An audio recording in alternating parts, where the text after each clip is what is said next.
Picture yourself waking up 2 million years ago.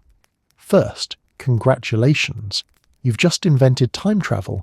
And second, you're now covered in a full coat of fur thick enough to make a polar bear say, "Tone it down, buddy."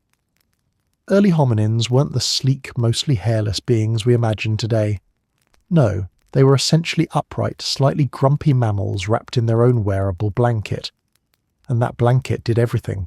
It kept heat in, shielded skin from scrapes, and served as fashion, armour, and sunscreen all at once. You didn't choose your wardrobe. Your DNA handed it to you like an overbearing parent insisting you wear a heavy coat because it might get chilly. Before we trace the moment humans change forever by losing their fur, take a moment to like and subscribe, and tell me in the comments where you're listening from, and what time of day you're joining this journey into our deep past. Now let's begin. In this chapter, we're living in a world where fur isn't optional. It's the biological equivalent of a compulsory uniform. Hominins didn't wake up thinking, what should I wear today? They woke up thinking, I hope nothing with sharp teeth is already wearing me. The distinction between personal style and personal survival was non-existent. In an environment filled with predators, fur worked like camouflage, unless you were unfortunate enough to evolve a colour that clashed with the scenery. If you looked like a misplaced shag carpet in an open savanna, well, let's just say natural selection notices these things. Fur also helped with temperature regulation. Early mornings weren't kind in prehistoric Africa. Nighttime could be surprisingly cold, and waking up without a thick coat meant shivering yourself into an early evolutionary exit. But fur insulated your body so effectively that warmth stayed trapped. It was nature's heating system, except you couldn't turn it off, and it didn't care if you started sweating. It kept you toasty whether you wanted it or not, which sounds charming until you realise prehistoric life included a lot of running, climbing and panicked sprinting from large predators who thought you looked like a mobile entree. But fur was more than survival gear. It was identity. Primates bond through grooming, and early humans followed the same playbook. Social life literally revolved around picking small insects off each other's backs. Imagine that being the primary way you show affection. Today we bring someone flowers. Back then, you politely extracted a beetle from their armpit. Grooming built trust, soothed tension, and kept the group functioning. If someone ignored grooming duties, it wasn't just rude, it was suspicious. You're not picking the dirt out of my shoulder fur? Who are you trying to impress? Fur also created a world where hygiene meant something very different. Showers didn't exist. Soap didn't exist. Water existed, but bathing wasn't exactly top priority when megafauna were roaming around. So you stayed clean by early hominin standards, which means you were furry, dusty, and smelled like someone who'd lost a wrestling match with a damp log. But in fairness, everyone smelled like wilderness, so nobody judged. You couldn't. You smelled like wilderness. Daily life in this furry stage wasn't complicated. Survive, socialize, eat, avoid being eaten. Fur made all these things slightly easier. It shielded your skin from thorny plants as you gathered fruit, kept insects from biting your skin directly, and even softened your inevitable falls when you misjudged how high you could climb, which statistically was often. And yes, you absolutely fell out of trees. A lot. You were still learning the whole standing upright thing. But perhaps the most overlooked feature of fur is this. It completely eliminated the need for fabric-based problem solving. No sewing, weaving, tanning, stitching, or fashion disputes. No arguments over whose outfit looked better. No seasonal wardrobes. Evolution gave you one model, in one colour, with zero customization. The upside, nobody ever felt underdressed. The downside, you couldn't change your look unless lightning struck you and accidentally shaved a patch. This chapter paints the calm before the evolutionary storm, the moment when everything worked well enough. Humans didn't dominate landscapes yet. They survived them. Fur was a built-in tool that let them blend into their environment, stay warm, and participate in the social rituals that held groups together. It was the biological toolkit that made life predictable, comfortable even, by prehistoric standards.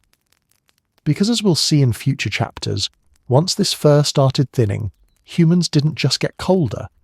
They unlocked a domino effect of evolutionary chaos. Sweating, tool-making, clothing, fire, migration, social complexity, and eventually the invention of deodorant. But here, none of that has happened yet. This is the world where losing fur hasn't even crossed evolution's mind. Everything makes sense. Everything works. Everything is furry. The good news, you're warm. The bad news, you're always warm. If the last part was the cozy prelude with nature gently tucking early humans into a warm furry onesie, then this part is when the planet clears its throat and says, okay, enough comfort. Because the environment, the quiet background character of evolution, started behaving strangely. Subtle at first, then not subtle at all. And when Earth changes its mood, living things have two choices: adapt or file for extinction. Around 2 million years ago, the African landscape began one of its dramatic personality shifts. Forests, once dense and humid, began thinning. Grassland started spreading like an invasive idea nobody could stop. Rainfall patterns changed, becoming less frequent, less reliable, and thoroughly inconvenient. What used to be a stable, leafy paradise gradually tilted toward heat, dryness, and open expanses where shade was not a guarantee but a luxury. The Earth was basically saying, congratulations, you now live in a giant outdoor grill. For early humans, this change wasn't immediately catastrophic. It was more like that creeping suspicion you get when your room starts feeling warmer than usual and you wonder if someone touched the thermostat. But unlike modern humans, who solve this problem by blaming each other and adjusting the AC, early hominins had no knobs to turn. The growing heat simply wrapped around them like an unwanted hug, and it didn't go away. Fur, once their trusty support system, began betraying them. That thick insulating coat that had protected them from cold mornings and thorny plants suddenly turned into a heat trap. Every movement began generating more warmth than the environment could absorb. Standing in the sun felt like wearing a winter jacket inside a sauna while someone shouted, "Cardio!" Sweating helped, but fur kept the moisture close, slowing the cooling process. It was nature's version of making you do an unwanted workout in a padded suit. The heat wasn't the only issue. As the climate dried, water sources became unreliable. Rivers shrank, lakes retreated, pools evaporated. Early humans couldn't rely on predictable hydration points anymore. They needed to roam farther, explore new areas, walk for long distances. But long-distance travel, while wrapped in thick fur, is less epic adventure and more boil alive slowly on foot. Evolution is patient, but heat stress is not. Over generations, individuals who handled the rising temperatures better, those with slightly less dense fur, slightly more efficient cooling, survived at a greater rate. And evolution, ever the opportunist, took notes. Meanwhile, the landscape itself shifted from a shady forest neighborhood to a hot, open savanna real estate market. Trees, once dependable allies for shade, fruit, and hiding spots, were becoming sparse. Open land meant more sun exposure, more heat retention, and fewer opportunities to take a break under a branch and mutter, "Why is it so hot today?" Shade, previously everywhere, became something you had to earn, and fur, once your protection, now seemed to be working for the sun's team. This environmental pressure didn't just inconvenience early humans, it reshaped how they lived. They had to travel greater distances to find food. They had to remain active during warmer parts of the day because predators were more predictable at dusk and dawn. Heat was not a temporary discomfort, but a daily survival challenge. Imagine trying to stay productive while the planet itself is turned up to medium high. Even lions were panting. That's how you know it's bad. As temperatures increased, the terrain created new challenges. Open plains exposed early humans to heat, radiating from above and below. The ground absorbed sunlight all day, and then kindly returned it back at their feet. like an oven set to broil. Species who once thrived in shady forests needed to develop new strategies, or, more accurately, their descendants needed to gradually accumulate traits that made life tolerable in this new environment. The climate shift also affected food availability. As grasses spread and forests shrank, the types of plants and animals available for consumption changed. Fruits became less abundant. Game animals started roaming longer distances in search of water and edible vegetation. Hunting and gathering required endurance, strategy, and a physiology that could handle long treks without collapsing from heat exhaustion. Fur, in this scenario, was like showing up to a desert marathon wearing 3 wool sweaters. Not ideal. And so, early hominins began living in a slow-motion evolutionary negotiation with their environment. They didn't consciously realize, yes, the Pliocene epoch is trending warmer. Better adjust. They simply struggled. The heat punished them relentlessly. Those whose bodies could cool off faster endured the landscape better. Those who couldn't didn't contribute much to future gene pools. This chapter marks the turning point, the moment when fur shifted from hero to hazard. The climate wasn't evil. It was simply indifferent. But its indifference forced humans to adapt, to begin the long journey toward becoming the nearly hairless beings we are today. The rising heat didn't just warm the air, it warmed the evolutionary engine. It set humans on a trajectory towards sweating, tool-making, clothing, culture, migration, and everything else that spiraled out of this single issue. Fur and climate don't always get along. The good news? The climate pushed humans toward innovation. The bad news? The planet basically said, lose the fur or lose the game. Imagine evolution sitting at a drafting table surrounded by blueprints for mammals.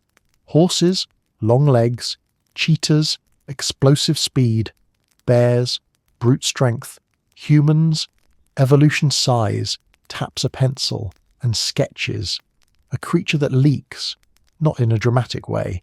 No inky defense spray, no poisonous sweat, no glamorous musk, just water. Salt water, at that. Congratulations. Humans became the only animal on Earth designed to cool down by crying all over their own body. Eccrine sweat glands are the star of this chapter, and they are spectacularly unglamorous. These tiny glands, millions of them scattered across your skin, secrete droplets of water that evaporate into the air, carrying heat away with them. It's a simple system, but evolution rarely creates simple systems without hiding a secret superpower inside. In this case, sweating allowed humans to become something no predator expected. The planet's greatest endurance hunters. Not fast, not strong, not particularly intimidating, just stubborn, moist, and impossible to overheat. Most mammals handle heat differently. They pant. Dogs do it. Lions do it. Even wolves, the gold medal distance runners of the animal kingdom, pant like they're auditioning for a steam engine commercial. Panting is effective, yes, but it comes with limitations. You can't pant well while running at high speeds. You can't pant while swallowing air for a chase, and your cooling ability drops dramatically once you start pushing your body hard. Sweating, in contrast, doesn't interfere with breathing or running. Humans can jog, trot, or sprint while cooling themselves at the same time. Everyone else stops to pant. Humans just drip and keep going. This single upgrade changed everything. The development of eccrine glands allowed early humans to stay active during the hottest parts of the day, exactly when many predators were resting and prey animals were most vulnerable to overheating. Picture a zebra thinking it has escaped, slowing to a trot, only to hear in the distance the rhythmic squelch-squelch of a determined, sweat-soaked hominin still coming. Not fast, not elegant, but relentlessly present. Evolution had invented the world's first marathoner, but sweating wasn't just about endurance hunting. It transformed what daily survival looked like.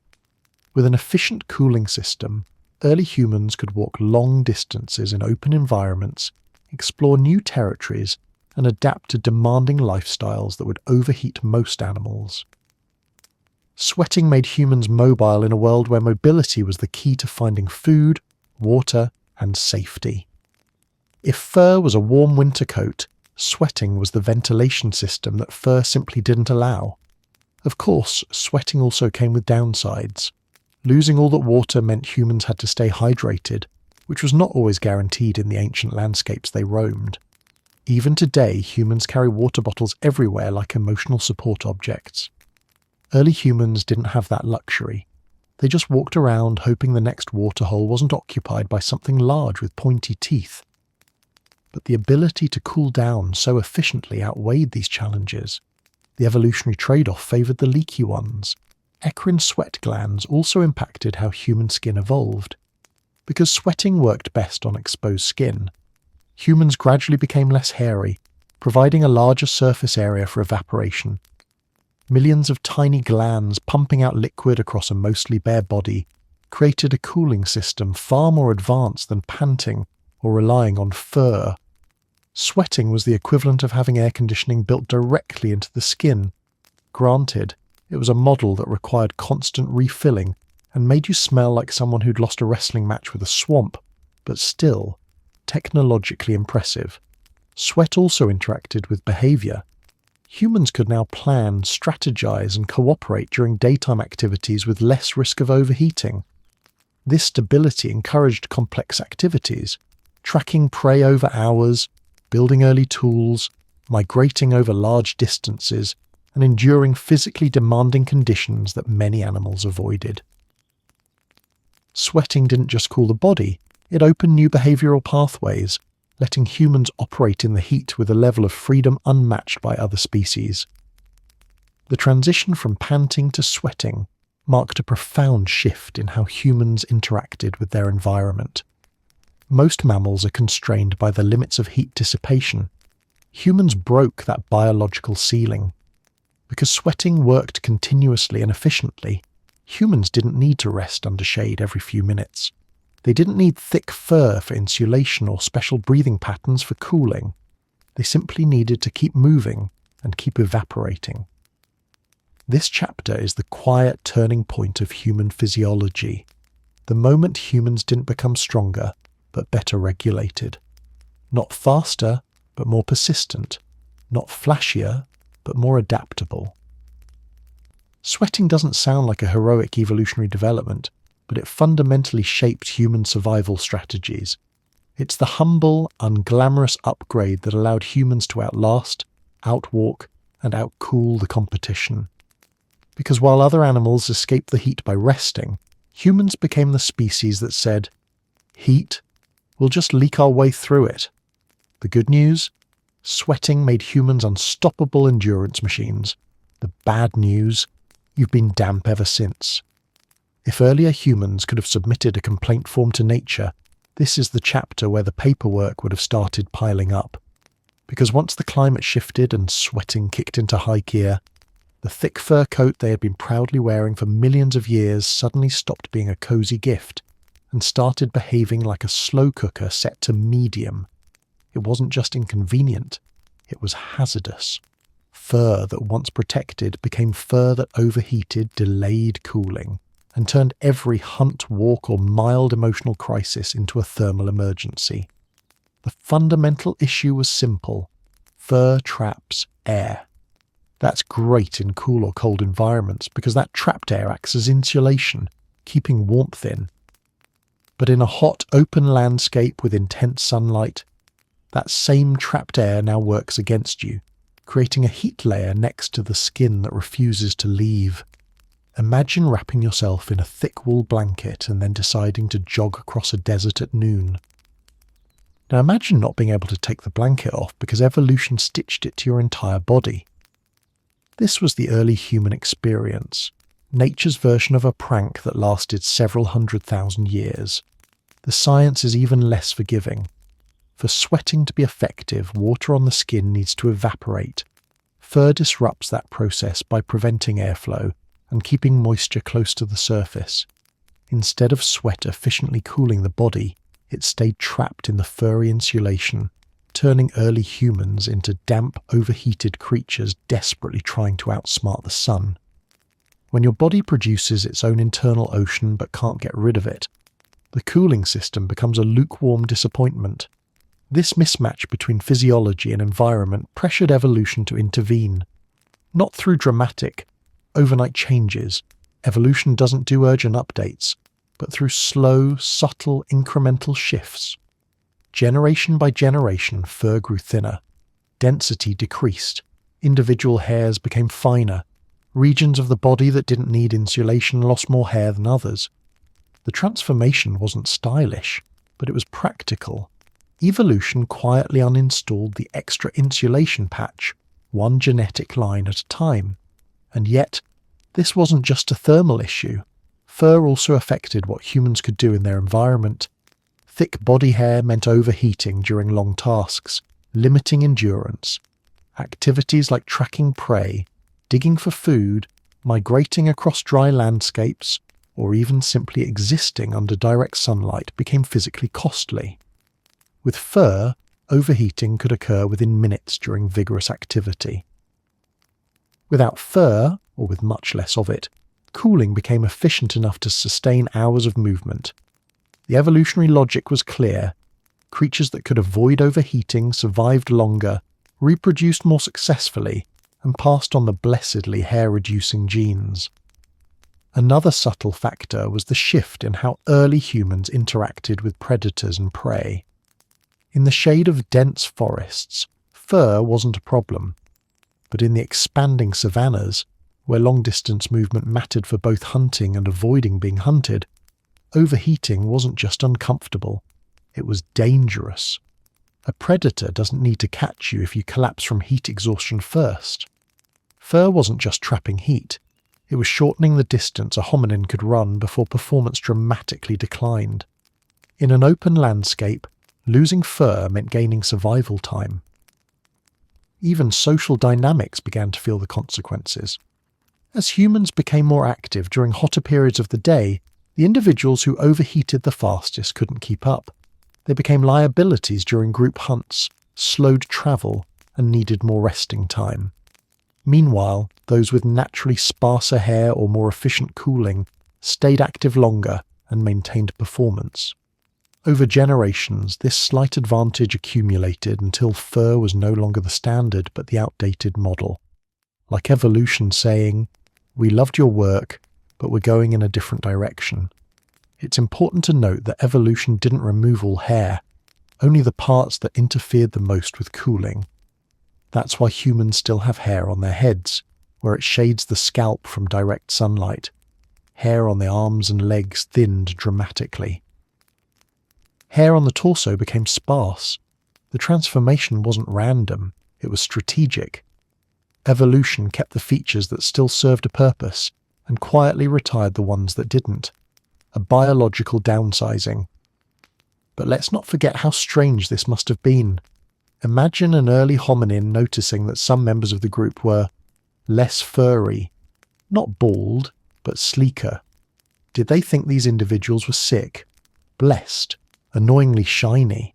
We'll never know, but somewhere in prehistory a particularly observant individual probably noticed, hey, the less fluffy ones don't pass out as often, and evolution silently nodded. The shift away from fur also marked a profound change in how early humans interacted with their environments.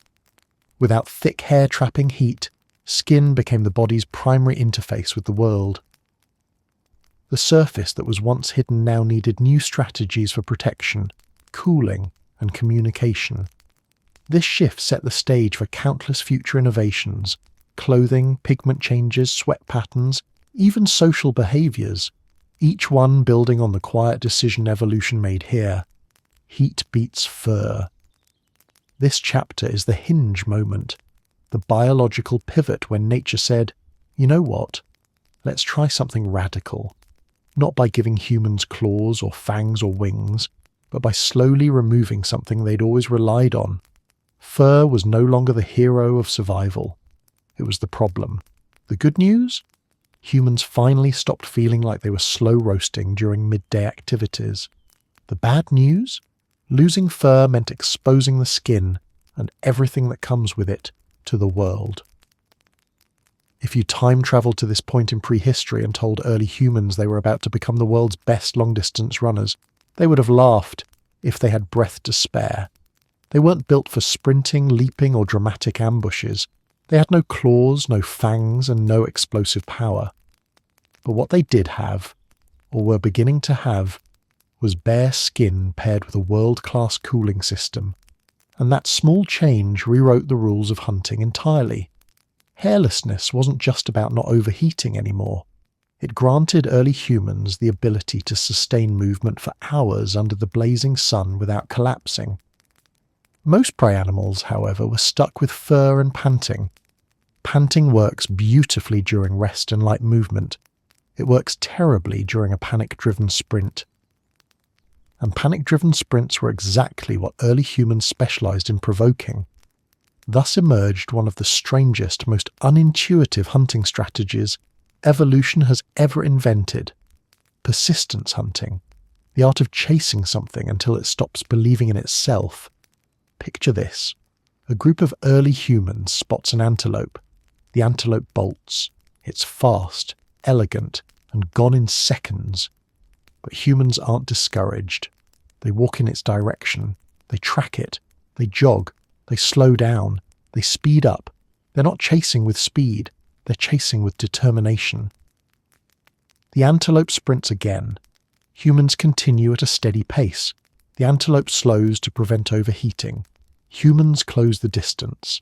Hours pass. The antelope, once sprinting like a four-legged blur, begins stumbling. Meanwhile, humans are still calmly dripping sweat like leaky clay pots, utterly unfazed. Food didn't run away, it simply ran out of options. This bizarre relay race worked because humans had unlocked a physiological cheat code. You can cool while running. Prey animals couldn't.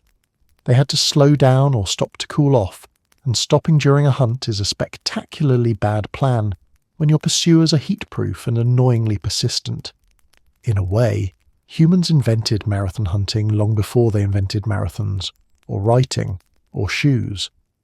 Unlike predators that relied on stealth or speed, early humans relied on stamina and strategy. They needed to understand tracks, anticipate movement, and cooperate as a group. Persistence hunting wasn't a solo mission, it was a team sport, requiring communication, observation, and a shared understanding of how their prey behaved when exhausted. That meant early humans were developing not just stronger legs, but sharper minds. Bare skin also improved sensory awareness. Without a dense fur coat muffling temperature changes or trapping heat, humans could feel environmental shifts more precisely. They could judge when to speed up or slow down, when conditions favoured the chase, and when they needed to rest briefly to maintain the advantage. Their bodies weren't tanks, they were thermostats on legs, and unlike sprint-reliant predators, humans didn't risk catastrophic failure from one poor leap or miscalculated burst of speed.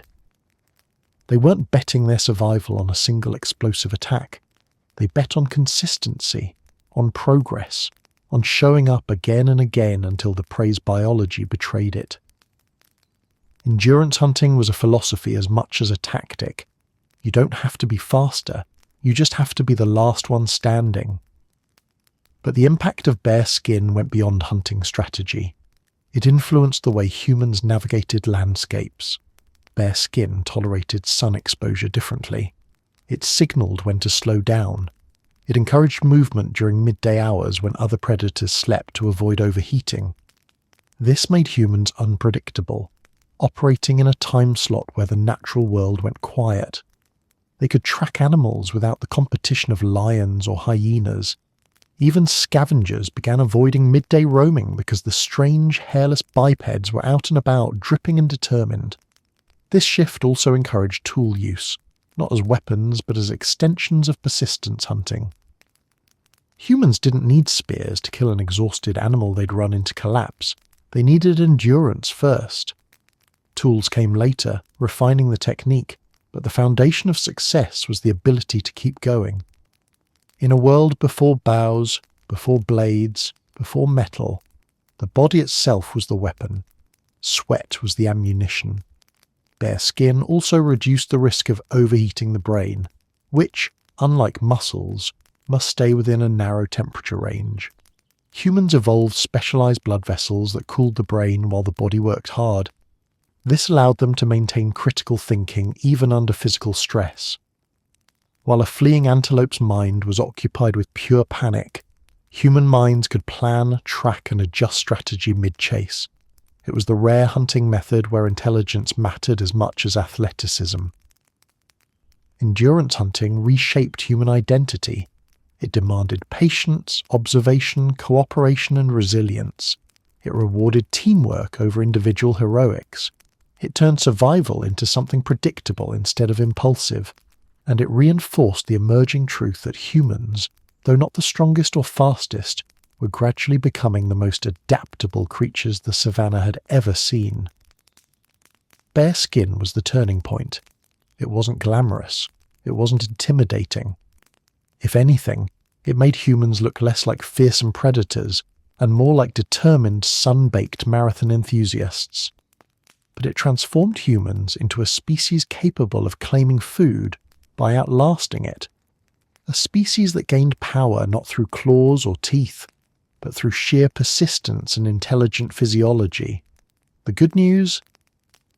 Losing fur made humans the long-distance champions of the animal kingdom. The bad news? You're descended from a lineage that literally sweated on its food until it stopped running. Losing fur didn't just make early humans sleeker, cooler, and better at turning long-distance running into the world's strangest hunting method. It also made them extremely noticeable to the sun. Before this point, the sun wasn't really a daily antagonist. It was something filtered through leaves, partially blocked by fur, or avoided by simply staying under the shade of the forest canopy. But once early humans stepped into the open savannah looking like half-finished mammals, with nothing but bare skin and optimism, the sun finally looked down and said, "Ah, new target acquired." Without fur, UV exposure skyrocketed. Every square inch of newly exposed skin was suddenly receiving direct doses of ultraviolet radiation, powerful enough to damage cells, break down essential nutrients, and generally make life more difficult. The sun wasn't malicious. It was simply doing what massive nuclear furnaces do. But for early humans, it became a genuine threat. Sunburn wasn't a mild inconvenience. It was a biological emergency. Damaged skin could crack, become infected, or fail to regulate body temperature properly. And unlike modern humans, early hominins couldn't solve the issue with SPF 50 and a hat they bought on sale. The savannah had no mercy. Midday sun in open landscapes is intense, direct, and unavoidable. Shade was limited, and early humans weren't exactly in a position to schedule their activities around peak UV hours. They needed to walk, forage, and hunt under conditions that would have cooked less adapted organisms. And even as sweating improved their cooling abilities, sweat alone couldn't protect the skin itself from radiation. Cooling and UV protection are different problems, and evolution had to work on both simultaneously.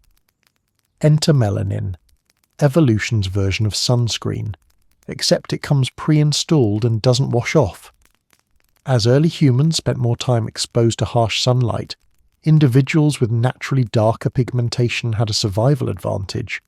Melanin acts as a protective pigment, absorbing and scattering UV radiation before it damages DNA. People with higher melanin levels were less likely to experience burns, less likely to develop infections from sun-damaged skin, and more likely to retain essential nutrients like folate, crucial for reproduction and cell repair. In other words, melanin wasn't cosmetic, it was medical. Generations of selection gradually shifted human skin tones toward darker pigmentation in equatorial regions. It wasn't a cultural preference or aesthetic trend.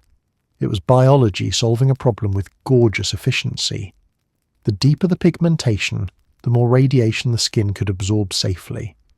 Lighter skin offered less protection, meaning more cellular damage, more risks during pregnancy, and lower chances of survival overall. Dark skin became not just beneficial, it became essential for life under the open sun. But pigmentation wasn't uniform or static. As humans later migrated to different regions, chapters far ahead, skin tones adapted again based on UV intensity and vitamin D needs. But here, in this chapter of early evolution, dark skin was the standard solution to the blazing African sun. It served as a permanent biological shield, built right into the epidermis, always on duty, never needing reapplication. This adaptation also changed how early humans perceived each other. Bare skin now carried visual information. Its tone reflected ancestry, health, UV exposure, and adaptation. Where fur once made everyone uniformly fuzzy, melanin introduced gradients, patterns, and differences. Humans began communicating visually in new ways, not consciously, but through the subtle language of pigmentation shaped by climate. The interaction between sun, skin, and survival went deeper than protection. Melanin helped prevent folate depletion, and folate is essential for fetal development. In early human populations, reproductive success was fragile and deeply tied to environmental pressures. Too much UV exposure could lead to nutrient breakdown severe enough to reduce birth rates and survival among infants. So evolution was not just protecting individuals, it was protecting future generations by shielding their biochemistry. The sun also shaped behavior. Groups began to understand, instinctively, if not intellectually, that staying out in the open for too long came with a price. Even with melanin, early humans learned to balance exposure with retreat, using landscapes strategically rather than charging into the light for no reason. The savanna was navigated with caution. Move efficiently, avoid unnecessary burning, and preserve skin integrity for the next day's survival tasks. This mindset influenced routines, migrations, resting patterns, and social interactions. Bare skin also changed how early humans perceived injury. With fur, small abrasions were hidden.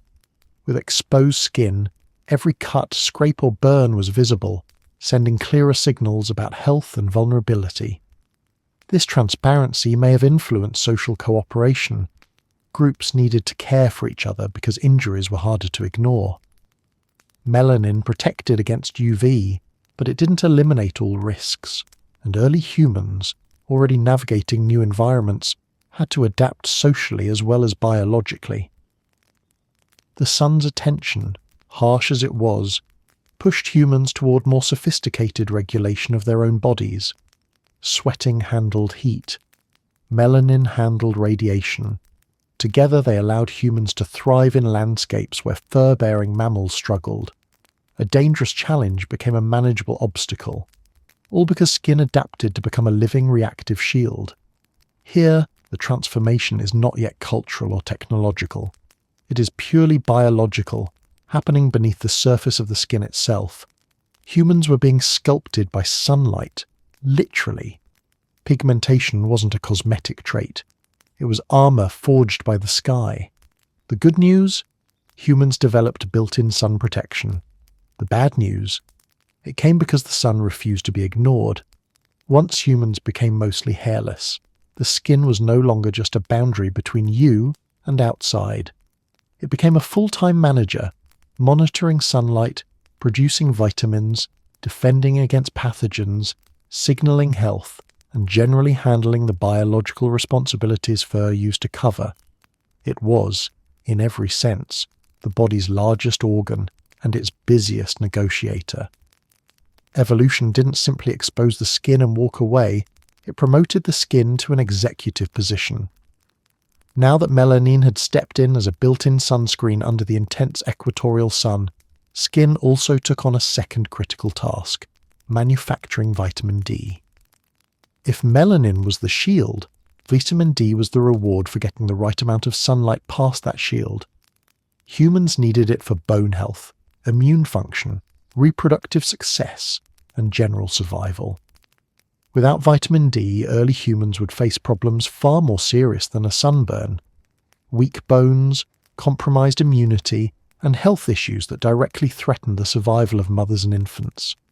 So skin found itself balancing two contradictory jobs: block harmful UV radiation to protect DNA and essential nutrients, let in enough UV to produce vitamin D efficiently. It was like trying to be the bouncer and the guest list manager at the same club. Here's where skin tone comes in, not as decoration or beauty, but as a climate-driven adaptation. In regions with intense UV radiation, darker skin protected the body by reducing UV penetration. But in places with weaker sunlight, especially further from the equator, heavily pigmented skin blocked so much UV that vitamin D production became insufficient. Too little vitamin D meant fragile skeletons, higher infant mortality, and reduced mobility. Evolution noticed. Humans living in high UV areas kept dark pigmentation because it struck the perfect balance. Still enough UV got through to make vitamin D, but not enough to cause extensive cellular damage. Meanwhile, populations migrating into areas with weaker sunlight saw the opposite pressure. Thick clouds, shorter daylight hours and lower UV levels meant skin needed to become more transparent to sunlight, literally, to allow more UV to penetrate and support vitamin D synthesis.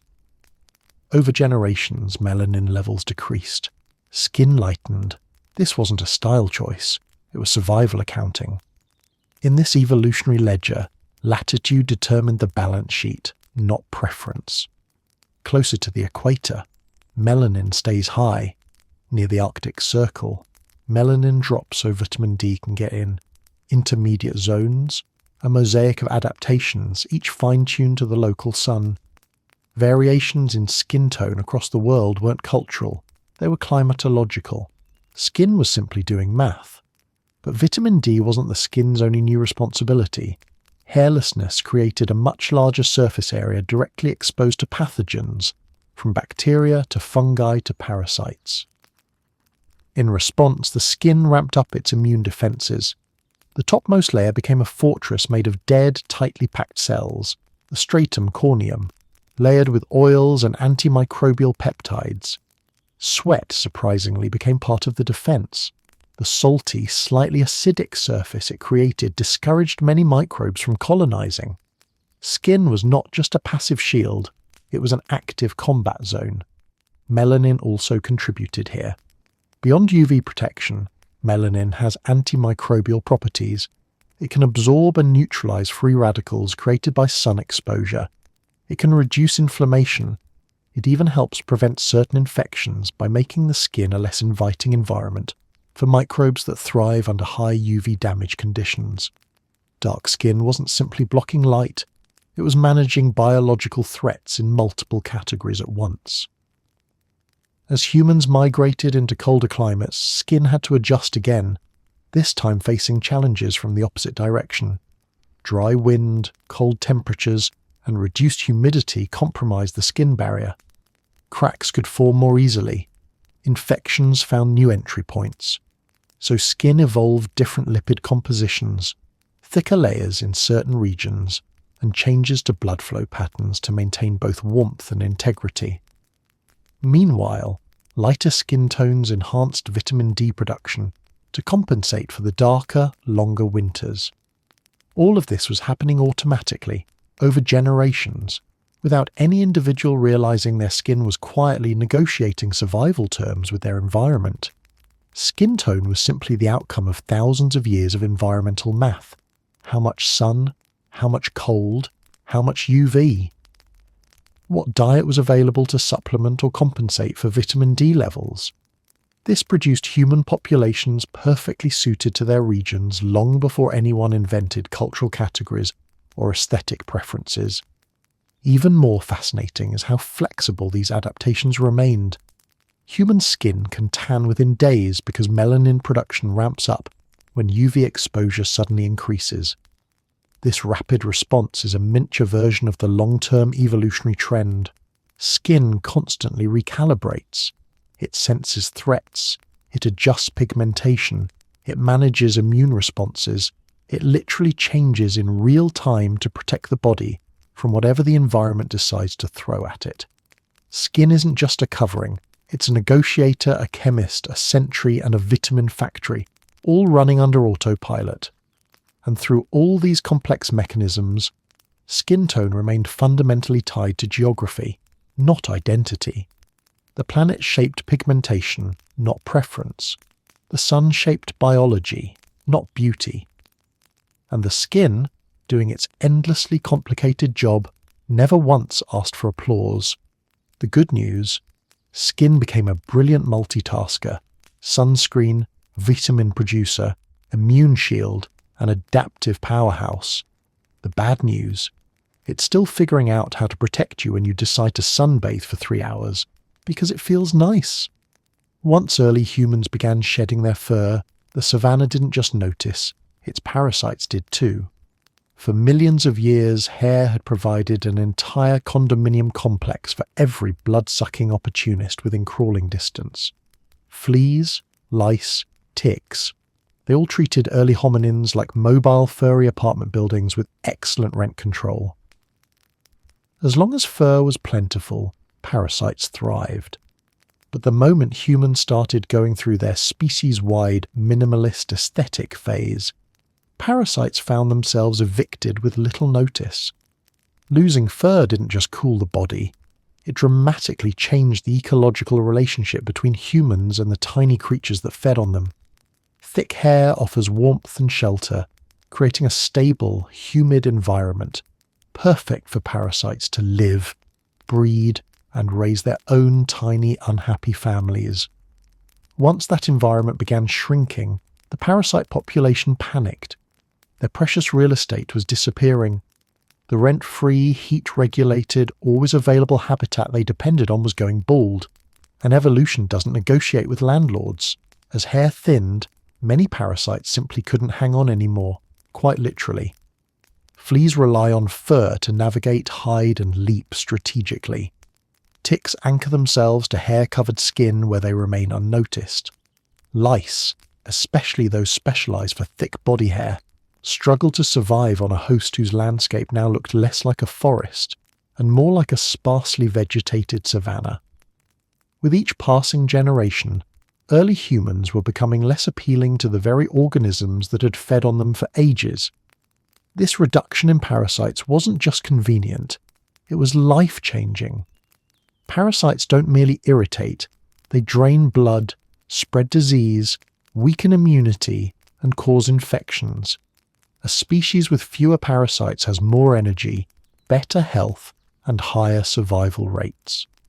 Losing fur effectively removed an entire category of health threats that had plagued early mammals for millions of years. It was evolution's equivalent of winning a battle you didn't even realize you were fighting. But as always, biology is a game of trade-offs, and parasites are nothing if not determined opportunists. While hair loss reduced their access to the human body, it didn't eliminate them. They simply adapted. If humans no longer provided a luxurious rental space on their skin, parasites looked for the next best real estate option, the places humans slept: bedding. Now, to be clear, bedding at this stage wasn't a mattress, a pillow top, or even a woven blanket. It was whatever early humans piled together: leaves, grasses, skins, gathered foliage. And these makeshift sleeping surfaces became the new headquarters for displaced parasites. If they couldn't live on humans anymore, they decided to live near humans, waiting patiently for their chance to feed and retreat. Thus began humanity's long and frustrating history with bedbugs and their enthusiastic cousins. This shift from on-body parasites to off-body ones had important consequences. Instead of experiencing constant irritation from creatures living in their fur, humans now dealt with intermittent attacks at night or during rest. Parasites began timing their feeding when humans were still, warm, and defenseless. Evolution had made sleeping more comfortable in one sense, less heat trapped on the skin, but significantly more mysterious in another. You could lie down to rest and wake up with dozens of tiny bites, wondering which invisible little villain had decided you were on the menu. But even with this new nuisance, the overall parasite burden dropped. Hair loss meant reduced surface area for blood feeders to attach to. It meant that parasites were easier to spot and remove. It meant grooming changed, from digging through fur for hidden pests to using hands, tools, or even simple observation to catch parasites in the open. Early humans didn't need to be expert groomers anymore. Their skin made the task efficient. Parasites lost the element of surprise. Another advantage of hairlessness was improved hygiene. Without dense fur, sweat and oils didn't remain trapped against the skin. Humans could clean themselves more effectively using water, sand, leaves, or simple wiping. A cleaner body meant fewer survival opportunities for many parasites. Even sunlight became a weapon. UV exposure can kill many arthropods and microorganisms before they ever reach the skin. Hairless humans were beginning to weaponize their own environment without knowing it. Humans also started changing their behavior around parasites. As bedding became infested, early humans learned to rotate sleeping spots, shake out materials, or relocate camp entirely. Movement discouraged large parasite colonies from establishing themselves. Fire helped too, not just for heat or cooking, but for smoke, which repelled insects and disrupted breeding. Humans weren't consciously battling parasites. They were just doing things that unintentionally made parasites miserable. Of course, parasites didn't give up completely. They adapted into new species specifically tailored to hair patterns that remained, like head lice specializing in scalp hair or pubic lice, adapting to coarser hair. But the overall population dropped dramatically compared to humanity's fur-covered past. Hair loss didn't annihilate parasites. It simply created selective pressures that forced them into smaller ecological niches, reducing their health impact. This change helped reshape the human condition. Less parasite load meant more energy, better reproduction rates, stronger immune systems, and fewer deaths from infection. Even minor physical discomfort dropped. Imagine losing the constant background itch of burrowing pests. That alone would improve quality of life by 100 evolutionary points. And for early humans struggling to hunt, migrate, and survive, any reduction in bodily stress was a monumental win. But parasites are stubborn. They may have lost the sprawling skyscrapers of fur real estate, but they took over the studio apartments of human bedding instead. So while early humans gained freedom from constant crawling parasites, they also entered a new era of nighttime ambushes. The good news? Humans shed enough hair to evict most pests. The bad news? Parasites responded by becoming your first unwanted roommates. Losing fur solved one giant problem, overheating, but it immediately created another. Cold became personal. Early humans, now sleek and sweat-ready, had unwittingly traded their natural insulation for a new and deeply unpleasant sensitivity. Cold no longer just existed as a background environmental condition. It became something that launched full-scale emotional attacks. Without fur, humans experienced cold in a way no other primate ever had. Directly, aggressively, and with a sense of betrayal normally reserved for unfaithful friends. In their fur-covered days, early hominins had gone about their mornings without much concern for temperature shifts. A chill wind was something you shrugged off, not something that made you reconsider the meaning of existence. But bare skin changed that. Suddenly, even mild breezes sliced across exposed flesh like tiny frozen daggers. Mornings that once felt crisp now felt punitive. Shade wasn't just cooler, it was a trap. Nightfall became something to fear rather than something to relax under. And waking up at dawn? That wasn't peaceful. It was a rude, cold shock. Cold did not negotiate. It didn't ease into the day. It simply arrived, fully committed. Humans were designed for hot daytime activities by this point, sweating during runs, moving under the sun, chasing prey until it gave up on life. But their cooling-focused physiology offered no protection when the temperature dropped. Their bodies were now experts at losing heat, not keeping it. Heat escaped through bare skin so efficiently that humans could get dangerously cold even in climates where other animals thrived. A cheetah could lounge through a chilly evening wrapped in its luxurious spotted coat. A wildebeest could stand around all night without shivering. A human? One cool breeze and they became a vibrating, unhappy popsicle with legs. The savanna environment didn't help either. While days could be blisteringly hot, nights cooled rapidly. Grasslands lose heat quickly because there are no trees to trap warmth, no dense canopy to buffer temperature changes. The same open landscapes that helped humans run efficiently also exposed them to brutal nighttime chills. A few degrees difference meant little to fur-covered mammals. To early humans, it meant an urgent scramble for warmth long before the concept of blanket existed. This new vulnerability reshaped behavior. Staying warm became a survival strategy. Early humans began clustering together at night, not out of affection, but desperation. Group sleeping wasn't a social luxury, it was a thermal necessity. Bodies pressed close together shared heat, reducing energy loss.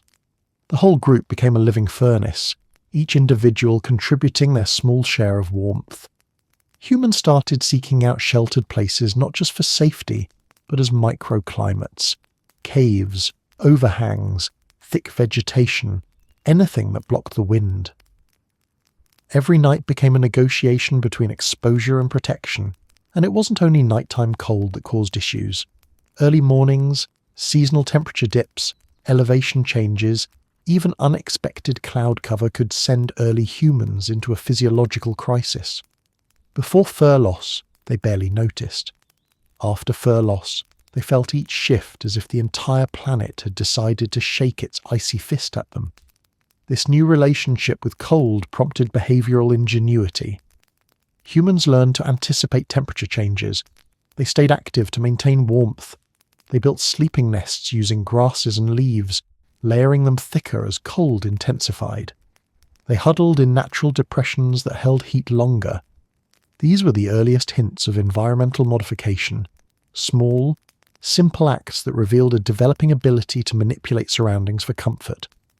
The emotional component was equally significant. Cold affects mood, motivation, and decision-making. A fur-covered creature strolling through a chilly morning stays focused on food. A hairless early human confronted with the same morning becomes preoccupied with not freezing. The discomfort was constant, immediate, and distracting. Weather patterns began influencing where humans went, how long they stayed, and which tasks they prioritized. Instead of simply coexisting with temperature, humans began responding to it, planning for it, adapting to it, even resenting it. Human skin, for all its ingenuity in managing UV and producing vitamin D, offered no thermal protection. It became a liability when temperatures dropped. This forced humans to evolve culturally rather than biologically. Where other animals grew thicker, coats seasonally, humans had no such option. Instead, they had to become problem solvers. The cold exposed a weakness that could only be addressed through creativity, cooperation, and innovation. The biological toolkit simply wasn't enough. And here lies the quiet brilliance of this chapter in human evolution. Cold pushed humans toward invention. Every shiver was a reminder that nature had stripped them of a natural defense. Every frozen morning nudged them toward new behaviors that would eventually become clothing, shelter building, fire, and migration. Cold was an enemy, but a productive one. It drove humans to imagine solutions instead of waiting patiently for evolution to reissue their fur coat. But in this moment, in this chapter, none of those innovations fully exist yet. Early humans are simply cold, miserable, cold, and bewildered by how harsh the world feels against bare skin. They stand at the edge of a long evolutionary road, not yet realizing that their vulnerability will one day give rise to some of humanity's greatest strengths. The good news? Feeling cold pushed humans toward creativity and cooperation. The bad news? Cold now felt like a personal attack, and it always showed up uninvited. If evolution had a customer support line, this is the point where early humans would have called and said, "Hi, yes, we believe you removed our insulation by mistake." But evolution doesn't offer refunds, and cold didn't care about complaints. The savannah night stayed bitter, the wind stayed sharp, and the humans, now inconveniently streamlined, needed a solution. Not in a few generations, not in a few millennia, they needed one now. and because nature refused to reissue the fur coat they once had, humans began borrowing the fur of other creatures, not gracefully, not efficiently, but desperately. Clothing, in its earliest form, wasn't about style or identity or even modesty. It was pure survival technology, a barrier between fragile skin and the elements, a way to neutralize the cold without waiting for evolution to change its mind. Before clothing, early humans slept shivering, woke up shivering, and spent much of the day trying not to think about how unpleasant a gust of wind felt on exposed skin. After clothing, they discovered something miraculous. The world felt less hostile, not friendly, but less like a daily assault. The earliest clothes weren't garments so much as coverings. Humans draped hides over their shoulders, wrapped themselves in whatever animal skins they could salvage, and tied materials around their bodies in crude bundles. Picture a group of early humans wearing loosely arranged layers of fur and skin, looking like disheveled, anxious burritos. But those burritos survived the night, and that was all that mattered. Of course, acquiring these materials wasn't easy. Animals don't willingly offer their pelts. But by this stage, humans had already become endurance hunters, meaning they had access to carcasses, fresh, warm, and covered in exactly the insulation they desperately needed. It didn't take long for the idea to emerge. If we can't keep our own fur, we'll use someone else's. It was the earliest form of recycling, though considerably less eco-friendly. But simply draping a hide over your shoulders doesn't solve every problem. Animal skins are heavy when fresh, stiff when dried, and prone to rotting if not treated properly. Early humans had to experiment. They discovered that scraping fat and tissue from hides made them more flexible. They learned that smoking hides over fires preserved them. They found ways to tie skins together using sinew or plant fibers. Slowly, clothing became less like emergency wrapping paper and more like a wearable, functional toolkit. The process of making clothing also reshaped the daily rhythm of life. Preparing hides required time, effort, and cooperation. Communities began spending hours scraping, stretching, drying, and maintaining the materials they used. Clothing introduced a new kind of work, one that required patience rather than strength and stealth. This gave rise to roles within groups, as different individuals developed skill and expertise in preparing and caring for garments. For the first time in human history, the body wasn't the only tool shaping survival. What covered the body mattered too. Clothing also influenced mobility. Suddenly humans could travel into colder regions without risking hypothermia. Morning chills no longer dictated when the group could move. Rainstorms, wind, and cold nights became obstacles that could be endured rather than disasters that halted progress. Clothing allowed humans to expand their range, not just across distance but across temperature. It was the breakthrough that opened the world, and because humans had bare, sensitive skin, clothing offered protection beyond warmth. It guarded against thorns, insect bites, scraping rocks, and harsh surfaces. Where fur-bearing animals shrugged off environmental hazards, humans could now match them, not biologically, but technologically. A simple hide wrapped around the body could prevent wounds that once would have become infected. Clothing didn't just protect warmth, it protected survival. It also, inadvertently, set the stage for culture. Clothing made individuals look different from one another based on what they wore, how they tied materials, what they chose to drape or wrap. At first, these differences were practical. Who had the thickest hide, who tailored their coverings well, who decorated a skin with natural pigments. But over long stretches of time, these practical differences became symbolic ones. Clothing began to tell stories about who you were, what you could do, and how your group lived. But in this early stage, none of that symbolism existed yet. Clothing was a desperate, immediate answer to a brutal problem. Humans weren't making outfits. They were making insulation. They weren't designing looks. They were designing shields, and their innovation came from necessity, not creativity. Every hide worn was a testament to the fact that evolution had moved too slowly, and nature had become too cold. It's also worth noting that clothing changed human bodies in subtle ways. Covered skin meant less direct sunlight exposure, which affected pigmentation balance over time in different regions. But beyond biology, clothing changed behaviour.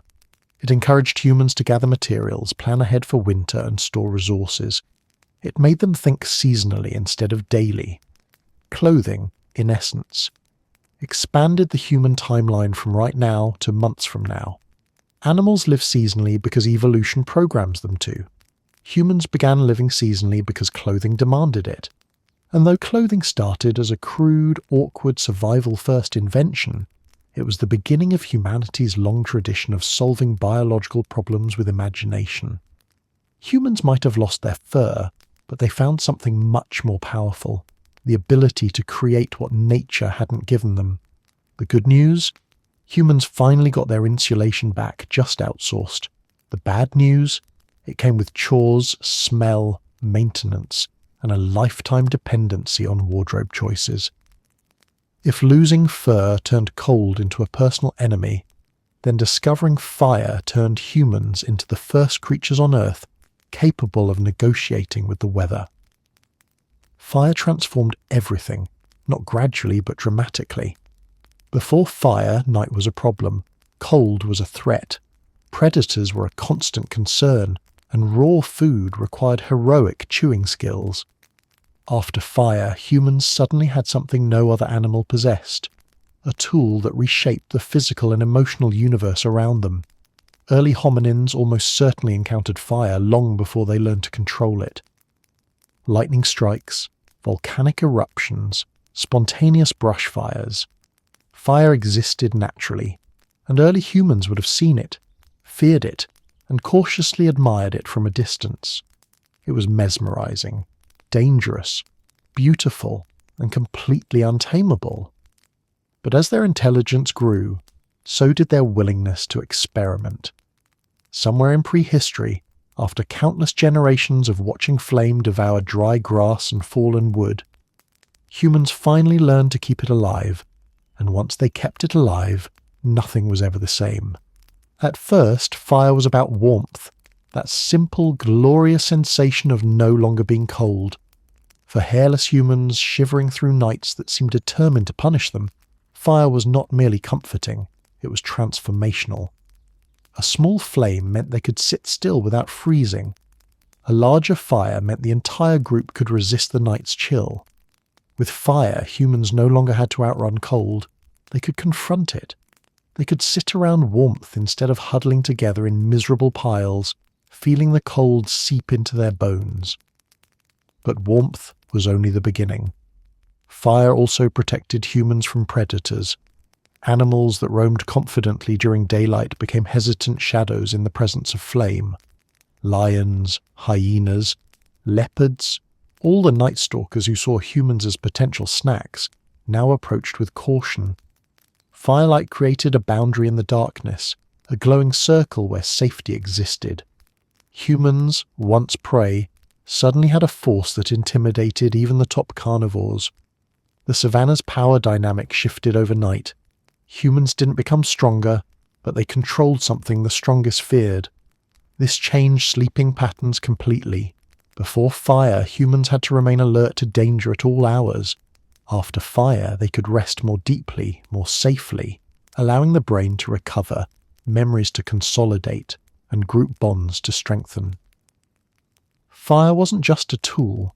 It shaped neurological and social evolution by enabling longer, safer sleep.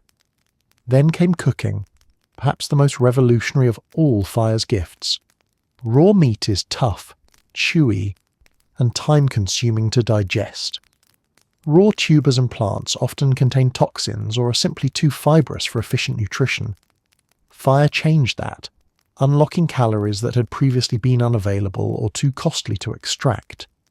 Cooked food became easier to chew, easier to digest, and dramatically more energy efficient. This energy surplus had huge implications. With more calories available, humans could support larger brains. Organs so energy hungry, they would have been impossible to sustain on raw diets alone. Cooked food meant the digestive system didn't have to work as hard, freeing metabolic energy for other tasks. Fire, in a way, fed the human brain into brilliance. But beyond physical survival, fire had an unexpected and profound effect on the human mind. Fire became a source of psychological comfort. The flickering glow, the crackling sound, the warmth spreading across skin, it created a sensory experience unlike anything else in the natural world. Humans gathered around fire not just for safety or heat, but because fire felt like a center. It gave structure to darkness. It created a shared space. It encouraged stillness, storytelling, and socialization. For the first time, humans had evenings. Before fire, night was a brief, anxious period spent trying not to be eaten or frozen. After fire, night became a time for reflection, planning, teaching, and cultural growth. Stories emerged, shared memories, warnings, mythologies. Firelight became the first stage on which humans performed their earliest forms of communication and bonding. Without fire, human culture would have unfolded very differently, perhaps more slowly or not at all. Fire also improved toolmaking. Heat could harden wooden spears, soften plant fibers, and eventually transform stones. Firelight extended work hours, letting humans craft tools after sunset and examine details that would be invisible in darkness. The combination of warmth and illumination transformed fire into the world's first multi-purpose workshop lamp. Of course, controlling fire was not easy. Keeping it alive required knowledge, patience, and constant attention. Fire could not be taken for granted. It had to be nurtured, fed, protected from wind, and transported from place to place. Groups might carry smouldering embers wrapped in leaves, bark, or animal hides, walking long distances while guarding the spark that meant survival. Fire was both powerful and fragile, a resource that demanded respect. This new relationship between humans and fire also shaped cooperation. Someone had to maintain the fire while others hunted or gathered. Someone had to watch for sparks that could ignite unwanted brush fires. Someone had to fetch fuel. In this way, fire created communal responsibilities that strengthened group identity. It wasn't my fire or your fire. It was our fire. The emotional bond humans formed with fire is one of the oldest in our species. Fire wasn't just heat or protection. It was reassurance. It was predictability in an unpredictable world. Even today, thousands of years after central heating and electricity, humans still find peace staring into flames. Our brains remember. In this chapter of prehistory, fire isn't yet a forge or a symbol or a ritual object. It's simply the first heater humans ever built, and the most important environmental tool they ever learned to control. Without fire, human evolution would have stayed cold, hungry, scared, and slow. The good news? Fire made life warmer, safer, tastier, and more social. The bad news? Someone still had to get up in the middle of the night to keep it from going out. Once humans shed their fur and embraced their new, breezy evolutionary wardrobes, sleep became a logistical challenge. Before fur loss, early hominins could curl up anywhere, on a branch, under foliage, on the ground, and drift off without freezing. But now, bare skin plus dropping nighttime temperatures created the least restful sleep conditions imaginable. Every gust of air felt like an insult. Every cold patch of ground felt like a threat.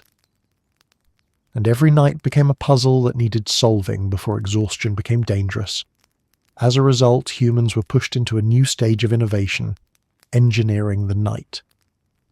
The first and most fundamental part of this engineering was shelter. Not elaborate huts or cabins, those would come much later, but simple barriers against wind, predators, and cold. Early shelters were opportunistic. Caves, rock overhangs, hollowed trees, dense thickets. But soon humans began modifying their surroundings. Branches were piled into windbreaks. Leaves were arranged to plug gaps. Debris was stacked to create low barriers. What started as simple rearrangement eventually became primitive construction. Sleeping outdoors wasn't an option anymore unless you wanted to shiver yourself awake every hour. Shelters provided two crucial benefits. First, they stabilized temperature, reducing exposure to unpredictable wind and cold. Second, they created a defined sleeping space, something early humans had never needed before. A designated place to rest meant people could return to the same spot nightly, maintain fire nearby, and build routines. The invention of home, however primitive, began here. Next came bedding, an innovation driven by the simple fact that cold, hard ground is one of nature's most effective ways to ruin a night. Early humans learned this immediately. Ground absorbs heat from anything touching it, which, in this case, meant early humans became unwilling heating pads for the earth every time they lay down. The solution was to create insulation between body and ground. They gathered leaves, grass, moss and bark, layering them into mats. Animal skins, once used as clothing, now doubled as bedding for warmth and softness. These early mattresses weren't luxurious. They were uneven, scratchy and occasionally full of insects, but they kept critical heat from being sucked out of the body. Bedding also made group sleeping more comfortable, which turned out to be important because humans didn't sleep alone anymore. Enter group sleeping, the original survival cuddle strategy. Humans discovered quickly that huddling wasn't optional. It was mandatory for warmth. A single person sleeping alone lost heat rapidly. Two people sleeping together lost less. A whole group pressed closely, sharing body warmth under hides and foliage. That was the prehistoric equivalent of central heating. No affection required. It was the kind of intimacy that came with contractual silence. Don't talk to me. Don't breathe in my direction, and if you move away you will freeze us both. This wasn't only about temperature. Sleeping in groups increased safety. With fire nearby, predators were already cautious, but a group of humans packed together was harder to attack than a solitary sleeper. The sound of breathing, the shape of clustered bodies, and the presence of firelight all created subtle deterrents. Group sleeping also allowed shared vigilance. If someone stirred or reacted to danger, others woke quickly. Humans became communal sleepers because their environment demanded it. This communal sleeping arrangement influenced everything from social bonds to nighttime routines. Humans had to negotiate space, manage sharing of hides and blankets, and develop instincts around comforting or responding to the movements of others. The earliest rules of "don't hog the covers" likely date back to this era, though they were probably phrased more like irritated grunts. Shelters, bedding, fire, and group sleeping began working together as a single integrated system. Fire provided heat, shelter reduced exposure, bedding insulated from the ground, and group sleeping stopped individuals from losing too much warmth. None of these innovations alone would have been sufficient. Together they created a nighttime survival strategy that allowed humans to rest deeply again. Good sleep improved memory, problem-solving and cooperation. Human brains could thrive because bodies were finally warm enough to shut down properly for the night. Yet sleep wasn't only about physical conditions. It required psychological security. Danger kept the brain alert. Warmth calmed it. Darkness heightened fear. Firelight softened it. Group presence reduced anxiety. Isolation amplified it. The combination of shelter and shared sleep created the first stable nights humans had experienced since losing fur, a breakthrough that supported emotional development as much as physical rest. Sleeping arrangements also encouraged long-term settlement patterns. If a group built a decent shelter and developed effective bedding, they didn't want to abandon it lightly. Humans began returning to the same sleeping spaces over weeks or seasons, creating semi-permanent sites. These proto-homes represented a step toward more structured forms of living, paving the way for future settlement, storage, and eventually communities. And, in a less glamorous way, sleeping got complicated because of parasites too. Bedding attracted insects. Shelters attracted rodents. Packed human bodies attracted opportunistic little visitors. But this challenge further encouraged maintenance, cleaning behaviors, and experimentation with fire and smoke, tests that would later inform pest control, hygiene, and early sanitation. Even discomfort became a source of innovation. By now, sleeping had evolved from something simple and instinctive into something multi-layered and strategic. A hairless body needed tools, teamwork, and planning just to make it through the night. But the effort paid off. Humans could rest, heal, dream, and grow. Their brains, now expanding in capability, benefited from deeper and more consistent sleep cycles. Their waking hours became more productive, coordinated, and inventive. The good news? Sleep became survivable again, even comfortable. The bad news? You don't cuddle because you like each other. You cuddle because the night is trying to kill you. When early humans lost their fur, they didn't just lose insulation. They lost one of the oldest social tools in primate history: grooming. For millions of years, grooming had been the universal language of affection, alliance, and trust among primates. Picking through someone's fur wasn't merely hygiene. It was a social handshake, a friendship contract, a peace treaty conducted with fingertips. But when the fur disappeared, the ritual went with it. Suddenly, early humans could no longer spend long minutes picking through dense hair because there wasn't enough of it left to pick. Parasites had fewer places to hide. Dirt slid off bare skin more easily. Grooming simply didn't serve the same purpose it once had. And so a major question emerged, one not spoken aloud but felt instinctively. How do you show affection when the old method no longer applies? The answer came from something deceptively simple: touch. Bare skin created a new sensory world. Touch felt different now, clearer, warmer, more immediate. Without fur acting as an insulating layer, skin-to-skin contact became vivid. Every brush, pat, embrace, or supportive gesture registered directly across exposed nerves. And humans, who had always been social creatures, began leaning into this new form of connection gradually but profoundly. Skin suddenly had a starring role in emotional bonding. Touch became a silent communicator. A hand on the shoulder conveyed reassurance. A shared embrace meant unity in hardship. A comforting stroke could calm someone's fear or soothe a child to sleep. Touch, which had once been filtered through fur, now carried social signals with a clarity humans had never experienced before. In a world full of dangers, this direct physical contact provided safety that wasn't just thermal, it was psychological. The shift away from grooming also solved a logistical problem that other primates never had to face: group size. Grooming takes time, lots of it. A primate can only groom one individual at a time, creating a limit to how large social groups can grow before cohesion breaks down.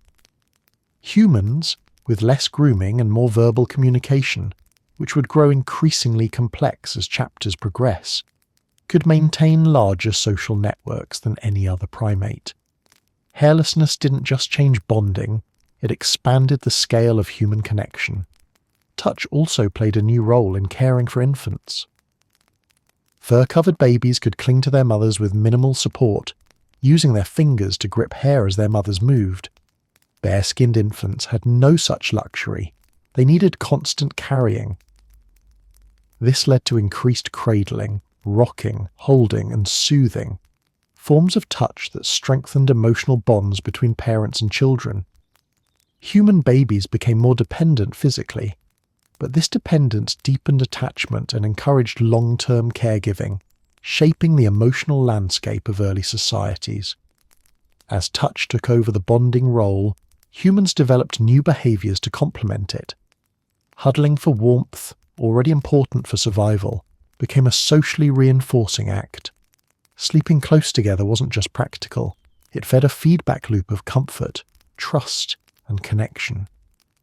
Repeated nightly contact strengthened relationships within groups, making cooperation more stable during waking hours. A community that slept together could coordinate, communicate, and protect each other more effectively. The new emphasis on skin also changed how humans perceived emotion. Bare skin reveals more than fur-covered skin ever could. flushing, goosebumps, shivering, sweating. These physiological signals broadcast a person's emotional or physical state to others instantly. Humans learn to interpret these cues intuitively: fear, embarrassment, cold, excitement.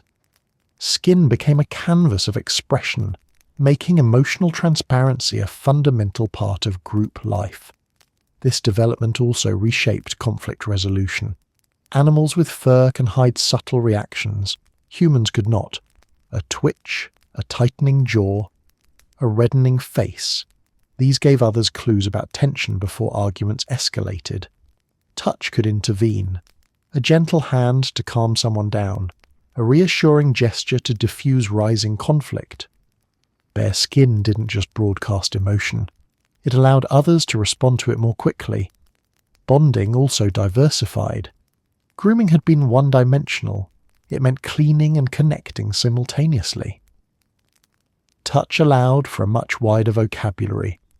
Encouraging pats during group activities. Supportive embraces after loss or danger. Celebratory contact after successful hunts. Gentle, soothing behaviors toward infants. Playful physical interaction among peers. Touch became the new social currency, and humans spent it liberally. This transformation also influenced hierarchy and leadership.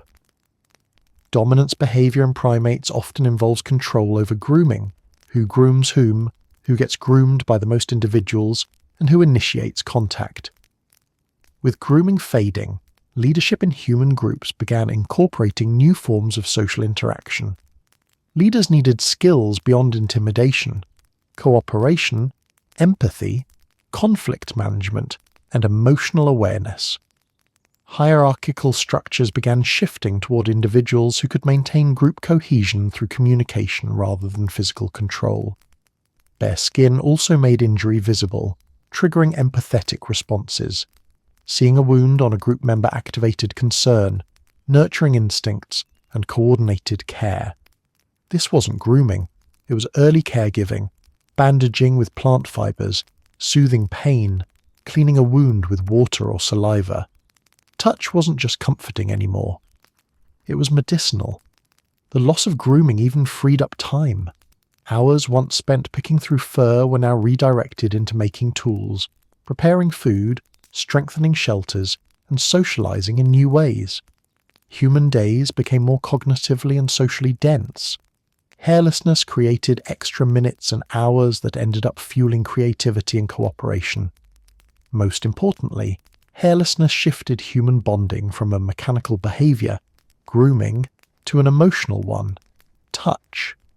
Grooming strengthens bonds because animals must choose to spend time together. Touch strengthens bonds because it creates immediate feelings of safety, warmth, and affection. Humans moved toward a social system that valued emotional closeness over ritualized maintenance. The good news? Touch brought humans closer than grooming ever could. The bad news? With bare skin, every cold night meant you were about to get very familiar with your sleeping neighbors again. When humans lost their fur, they didn't just become more aerodynamic, they became noticeable. More specifically, their smells became noticeable. Fur had once acted like nature's odor sponge, trapping scents and dispersing them slowly, subtly, and, most importantly, privately. Bare skin did no such thing. Once humans went mostly hairless, every scent produced by the body, sweat, natural oils, smoke, animal fat from hides, the leftovers of last night's meal, was suddenly available for public viewing, or rather, public smelling. And since humans had fully embraced sweating as their cooling system, they were now producing more liquid on their skin than any other mammal. Sweat may have been a brilliant survival adaptation, but it also carried with it an unintended side effect, a scent profile that could politely be described as earthy, and more honestly described as someone has been running for 6 hours and then sat in a sun-warmed hide. For early humans, this was a new social reality. They were learning for the first time in evolutionary history that they could smell bad. Not hypothetically bad, not mildly unpleasant, truly, powerfully, unmistakably bad. And unlike fur-bearing mammals, humans couldn't pretend the problem wasn't happening. Bare skin meant odours evaporated freely. Sweaty armpits, musty creases, feet that had spent all day walking on hot savanna soil. These were scents that announced their arrival before the person did. Smell became a social force, and humans suddenly had to respond. The first major shift was awareness, the realization that other members of the group had smells, and so did they. Smell communication among early humans had always existed, but now it took on a new dimension. Bare skin exposed chemical signals more openly, making it easier to detect stress, fear, illness, or attraction through scent. But it also exposed much less glamorous information, like who hadn't washed in several days, or who had been sleeping too close to decaying foliage. This new olfactory transparency had consequences. Smell influenced group behaviour. People instinctively moved away from overly pungent individuals during heat waves or after long hunts. Sitting positions around the fire changed. Certain individuals became valued because they were naturally less odorous, perhaps sweating less, or producing fewer smelly oils, or simply choosing better sleeping spots. The concept of personal space didn't exist yet, but the concept of "please sit downwind of me" definitely did. As humans became more socially complex, smell began affecting relationships. Babies preferred the scent of caregivers. Adults recognized kin by scent profiles. Group members could detect sickness early through odor changes, triggering care or caution. And yes, early forms of attraction were influenced by scent too, because smell revealed information about health and reproductive compatibility long before anyone invented language or fashion.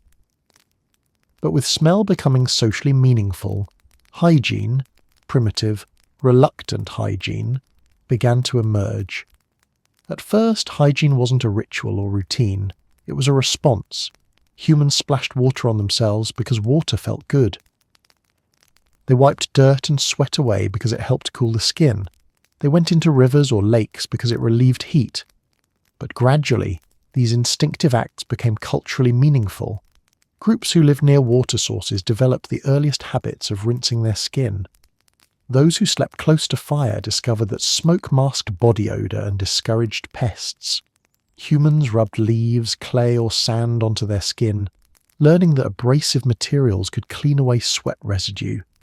They experimented with fragrant plants, resins, and crushed bark, not because they wanted to smell nice, but because those scents masked stronger smells or repelled insects. Hygiene wasn't born out of vanity. It was born out of necessity. Bare skin demanded maintenance. Sweat dried and left salt crystals that irritated the skin. Oils collected and clogged pores. Dirt adhered directly to the surface, making insect bites more frequent. Humans quickly realized that cleaning themselves wasn't just about avoiding social discomfort. It was about avoiding infection, inflammation, and parasites. Smell also affected sleeping arrangements. People who smelled strongly could disrupt group rest, attract insects, or make shared bedding uncomfortable. Subtle social pressure emerged. If you wanted a good sleeping spot near the fire, a quick rinse in the stream beforehand wouldn't hurt. But even as hygiene practices grew, sweat remained a constant presence. Humans continued to produce enormous quantities of it during hunts, long walks, and hot days. This made smell unavoidable. Rather than eliminating odor, humans gradually learned to manage it and avoid the worst of it. Fire played a role here too. With smoke permeating shelters, hides, and hair, the natural scent of humans mixed with the scent of soot, creating something distinctive but less offensively biological. Smoke-informed odor became the signature smell of early humanity, a combination of sweat, earth, ash, and whatever plants were burning that day. In this new sensory landscape, smell became part of identity. Groups living in different regions developed different scent profiles based on environment, diet, and resources. People could recognize outsiders not by sight or language, but by scent alone. Odor was no longer just a byproduct. It was a social signal. All of these changes laid the groundwork for something profound, the early roots of social judgment, not in the moral sense, but in the sensory sense. Humans began interpreting each other through multiple channels: appearance, movement, sound, and now smell. Odor became part of social negotiation.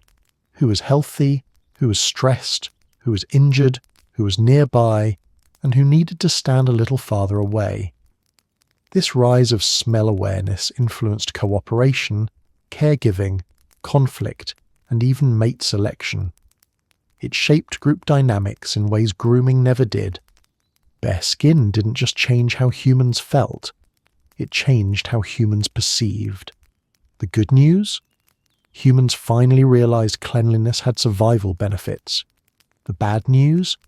Hygiene started as a reluctant compromise, not a heartfelt commitment, and humans have been negotiating with soap ever since. Losing fur didn't just change how humans regulated heat, bonded socially, or managed cold, it changed the entire battlefield between the human body and the microscopic world. Fur had once acted like a rugged biological suit of armor. It softened impacts, it blocked thorns, it prevented scrapes, it kept insects from reaching the skin easily, it shielded minor wounds from direct exposure. Once that armor vanished, humans suddenly found themselves walking around with their most important organ, their skin, completely exposed, and the world noticed. Bare skin may have been perfect for sweating and signalling emotion, but it was also an open invitation for pathogens. Every scrape, every fall, every encounter with a thorny bush became a potential crisis. Infections that once struggled to penetrate fur found a welcoming new environment on exposed human flesh. Bacteria that were harmless on the surface of fur now had direct access to blood, tissue, and nerves. Even the smallest cuts could become serious.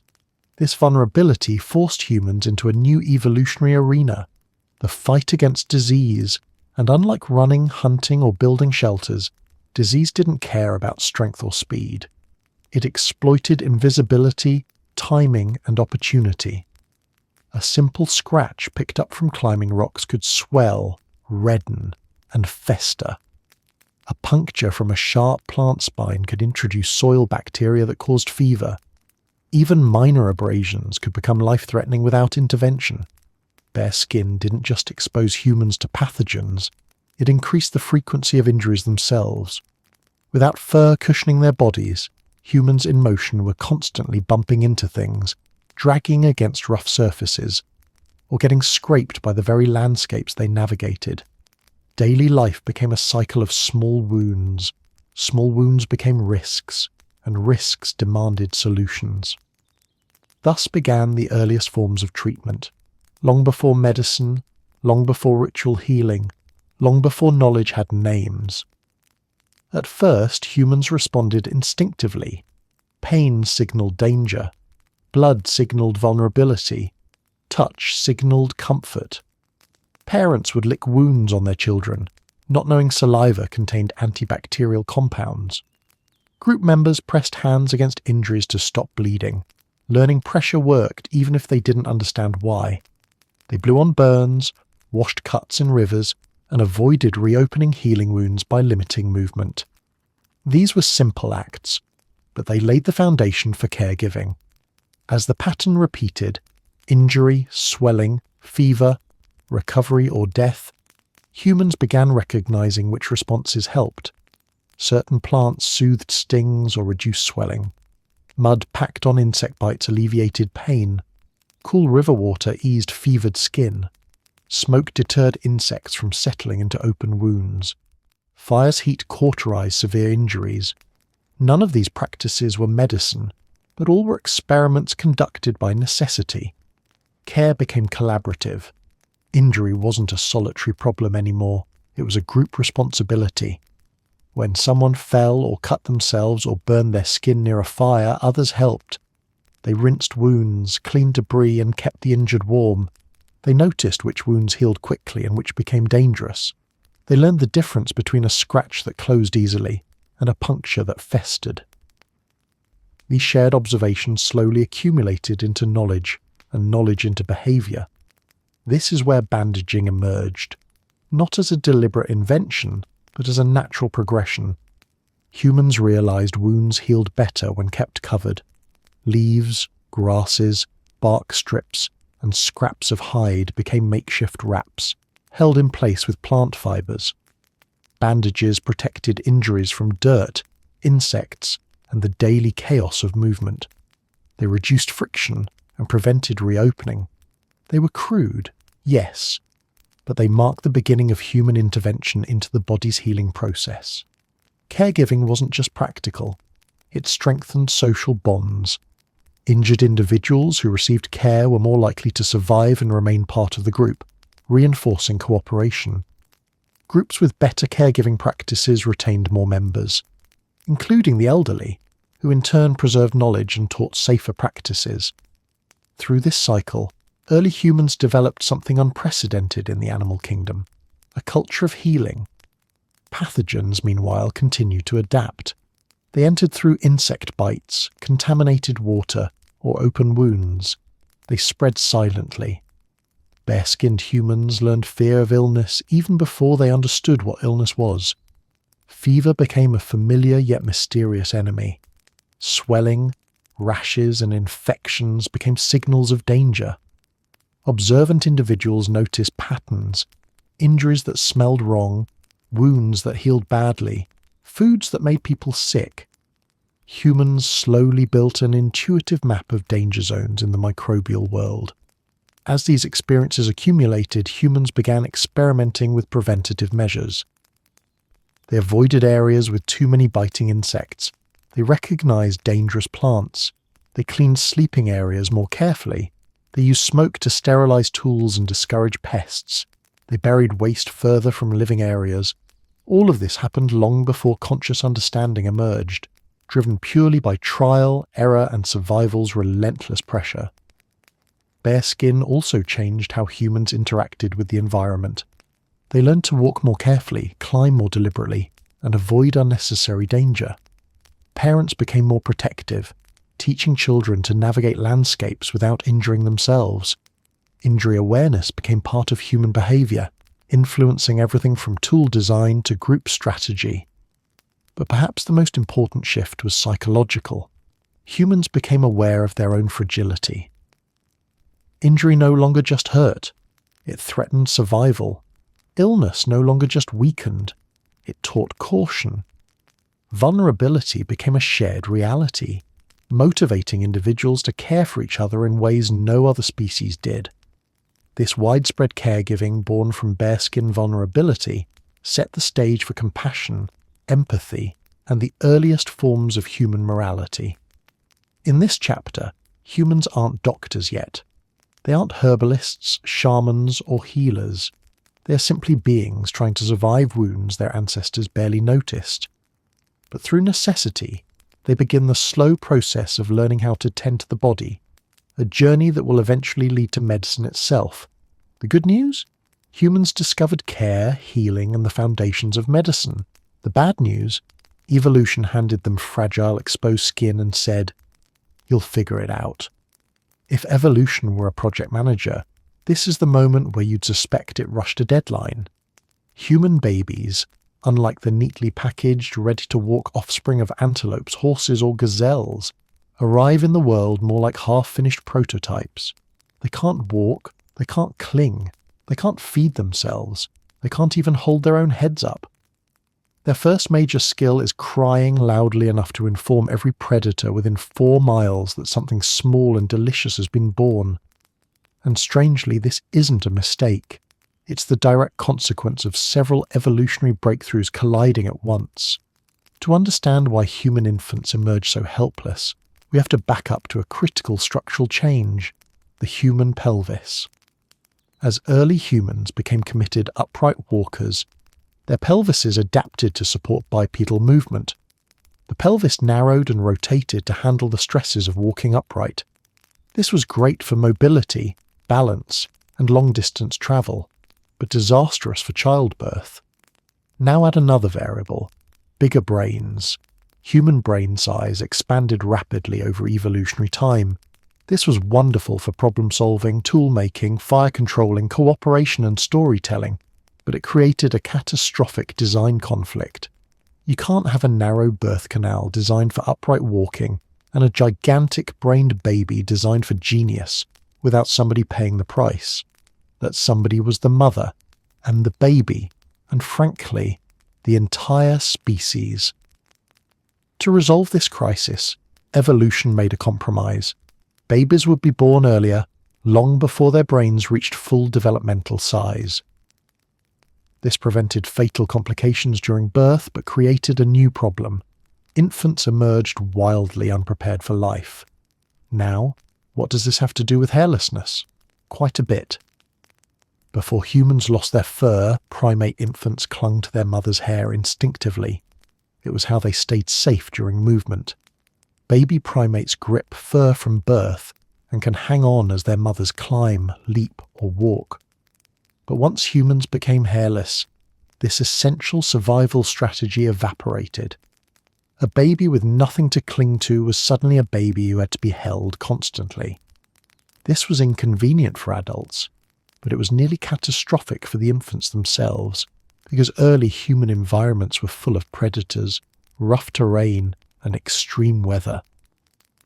Combine these two evolutionary events, the narrowing pelvis and the loss of fur, and human infants became the least self-sufficient newborns in the mammalian world.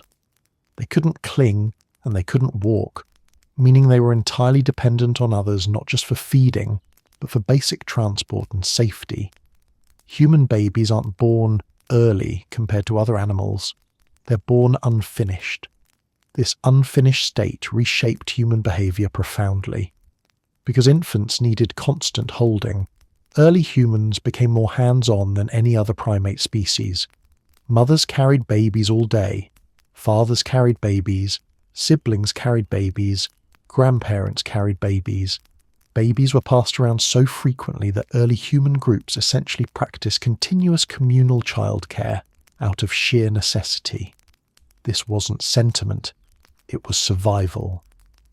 A baby placed on the ground could roll into danger, be spotted by predators, or simply grow cold.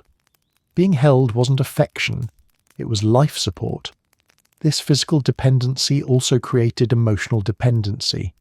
Babies responded to touch, warmth, and voice. They learned faces, smells, and rhythms. Their brains, though immature, were astonishingly plastic, designed to absorb social information rapidly. Human infants needed a village not because it was convenient, but because no single caregiver could meet their 24/7 demands. Cooperative parenting became a defining trait of the species. A helpless baby required a society. But helplessness also drove early cognitive development. Babies couldn't run or leap or cling, so their energy went into observing. They watched adults, mimicked gestures, recognized patterns, and listened to voices. Their brains soaked up social cues like sponges. Human infants essentially evolved to be born early, so they could be shaped outside the womb, molded by culture, language, and environment. The unfinished brain became an advantage, not physically, but socially and intellectually. Of course, none of this made early babyhood easy. A constantly crying infant attracted predators, interrupted rest, and demanded extraordinary resources from the group. Baby cries evolved to be impossible to ignore, a biological siren whose purpose was to recruit help instantly. A hungry baby screamed, a cold baby screamed, a bored baby screamed, a baby who didn't know why it was screaming still screamed. Infants became the original alarm system, prompting immediate responses from every adult in earshot. This high-maintenance infant stage also encouraged protective behaviours. Adults developed stronger emotional ties not only with their own offspring, but with others as well. A baby in danger triggered group-wide intervention.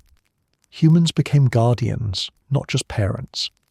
This shift had enormous consequences for social structure. Cooperation, trust, and shared responsibility became pillars of survival. Bare skin reinforces this dynamic because exposed infants were even more vulnerable. Without fur, babies lost heat rapidly, bruised easily, and were more prone to dehydration and infection. They required warmth from caregivers, frequent feeding, and shelter from the elements. They needed fire nearby. They needed clothing or wraps. They needed constant vigilance. Human helplessness forced humans to become attentive, responsive, and emotionally invested caregivers. This chapter marks a turning point. Human survival no longer depended solely on individual strength or endurance. It depended on group cohesion and care. But the trade-off was worth it. In exchange for fragile, demanding newborns, humans gained bigger brains, greater learning capacity, more flexible behavior, deeper social bonds, richer culture. The price: every baby arrives like a tiny screaming evolutionary gamble who must be manually supported for years. The good news? Early helplessness gave humans their extraordinary cognitive and social powers. The bad news? For hundreds of thousands of years, humans survived only because entire groups agreed to hold babies constantly. Once human babies started arriving in the world half-finished, unable to walk, cling, feed themselves, or even regulate their temperature properly, evolution quietly slid a new clause into humanity's survival contract. Raising a child would now take years, not months. What had once been a manageable period of infant care in fur-covered ancestors ballooned into a full-blown, long-term project, requiring constant attention, huge amounts of food, emotional investment, and intensive teaching.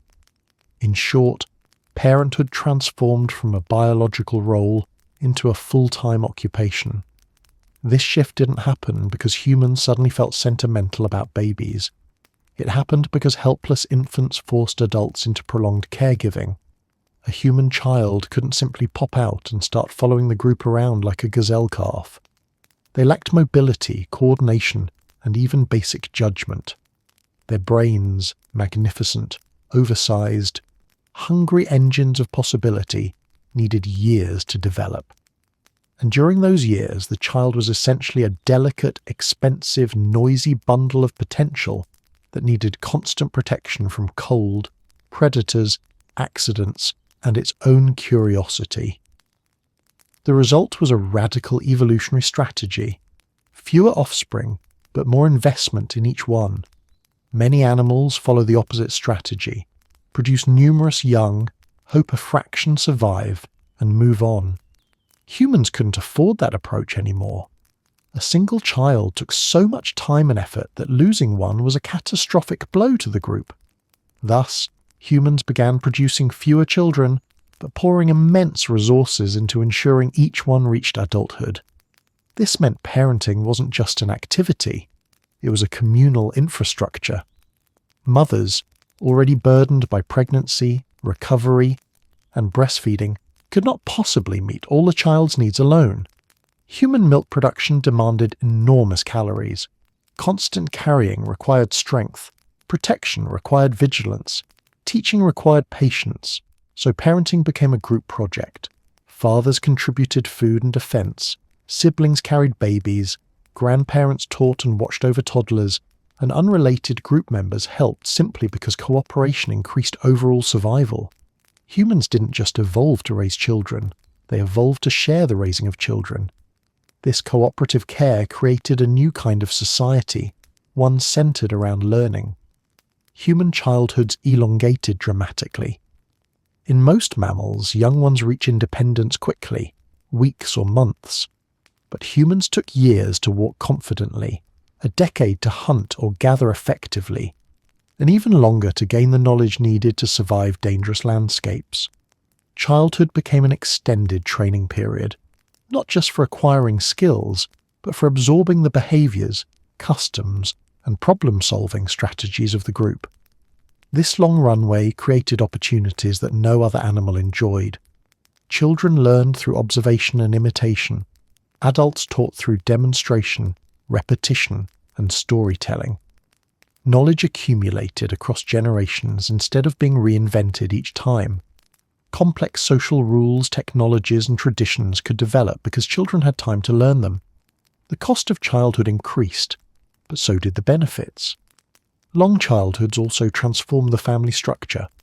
Adults had to plan ahead, anticipating shortages, dangers, and changes in environment. They needed to store food, maintain shelters, protect sleeping spaces, and cooperate with other adults. Parenting forced humans into a future-oriented mindset, something rare among animals. A short-term thinker might survive a day. A parent needed to ensure the survival of a decade. And then there was the food. Human children, with their rapidly developing brains, required an enormous number of calories. Growing brains consume more energy per pound than nearly any organ on Earth. A child's body needed calories not only to grow physically, but to fuel the brain's constant learning, curiosity, and experimentation. Adults hunted, gathered, carried, processed, and shared food not just for themselves but for their offspring. Children became the center of a community-wide food economy. This enormous investment came with evolutionary pressure for children to become increasingly teachable. Curiosity, responsiveness, imitation, and playfulness weren't cute traits. They were survival traits. Children who learned quickly and bonded strongly with adults thrived. Those who didn't learn or refused guidance struggled. Over generations, this shaped a species whose young were designed to absorb knowledge like sponges, and adults designed to impart it. Human emotional life changed as well. A child's vulnerability triggered protective instincts not just in parents, but in siblings, grandparents, and even non-related adults. This deepened empathy, attachment, and cooperation. The helplessness of infants, which at first seemed like a disadvantage, became the very force that forged stronger, more interconnected human communities. Long childhoods also impacted gender dynamics and division of labour. Because young children needed constant proximity and care, adults began specialising in tasks based on mobility, risk level, and resource availability. This wasn't rigid or universal. It varied by region and ecology. But the sheer demands of raising children pushed humans toward coordinated roles and responsibilities. Raising a child wasn't one job. It was dozens of interlocking tasks shared among the group. Over time, human children became one of humanity's greatest evolutionary gambles and rewards. Their long dependency allowed them to absorb complex skills, fire management, shelter building, tool making, hunting strategies, gathering knowledge, plant identification, conflict resolution, and social norms. Humanity's technological and cultural explosion did not come from adults alone. It came from generations of children trained intensively in the ways of their group. Quality over quantity became the defining feature of human reproduction. A well-raised human child wasn't just a survivor. They were a builder of knowledge, a transmitter of culture, a participant in the group's collective intelligence. The good news? Humans gained the smartest, most adaptable offspring on the planet. The bad news? Every child arrived demanding a decade of full-time support, snacks, supervision, and reminders not to eat rocks.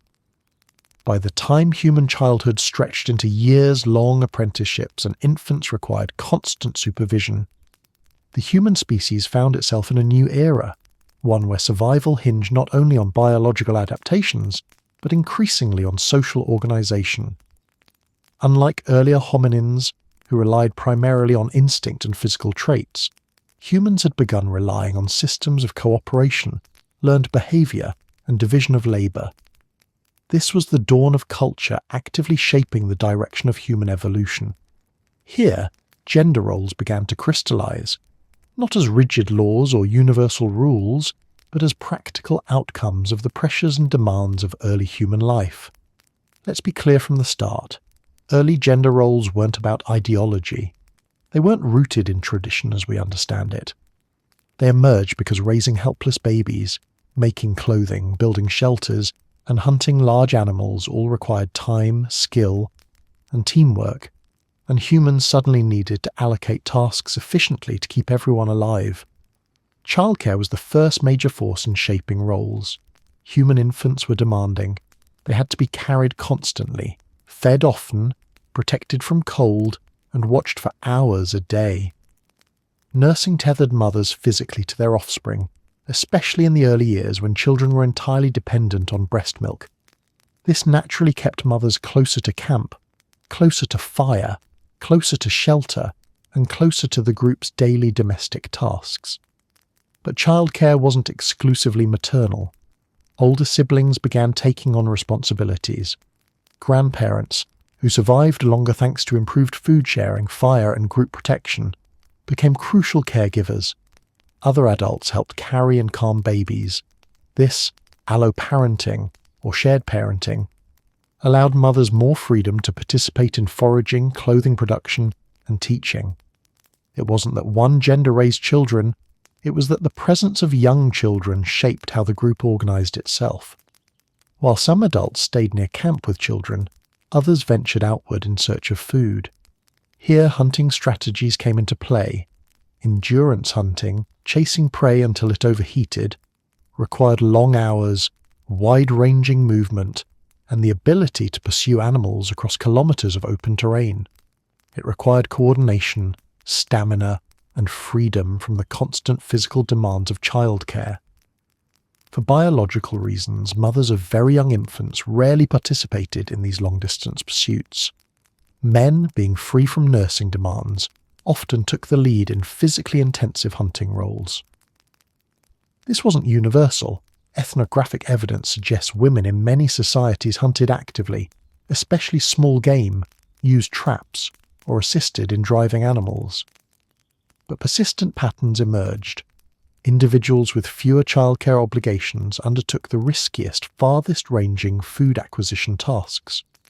Over thousands of generations, these patterns became recognizable gender-associated behaviors.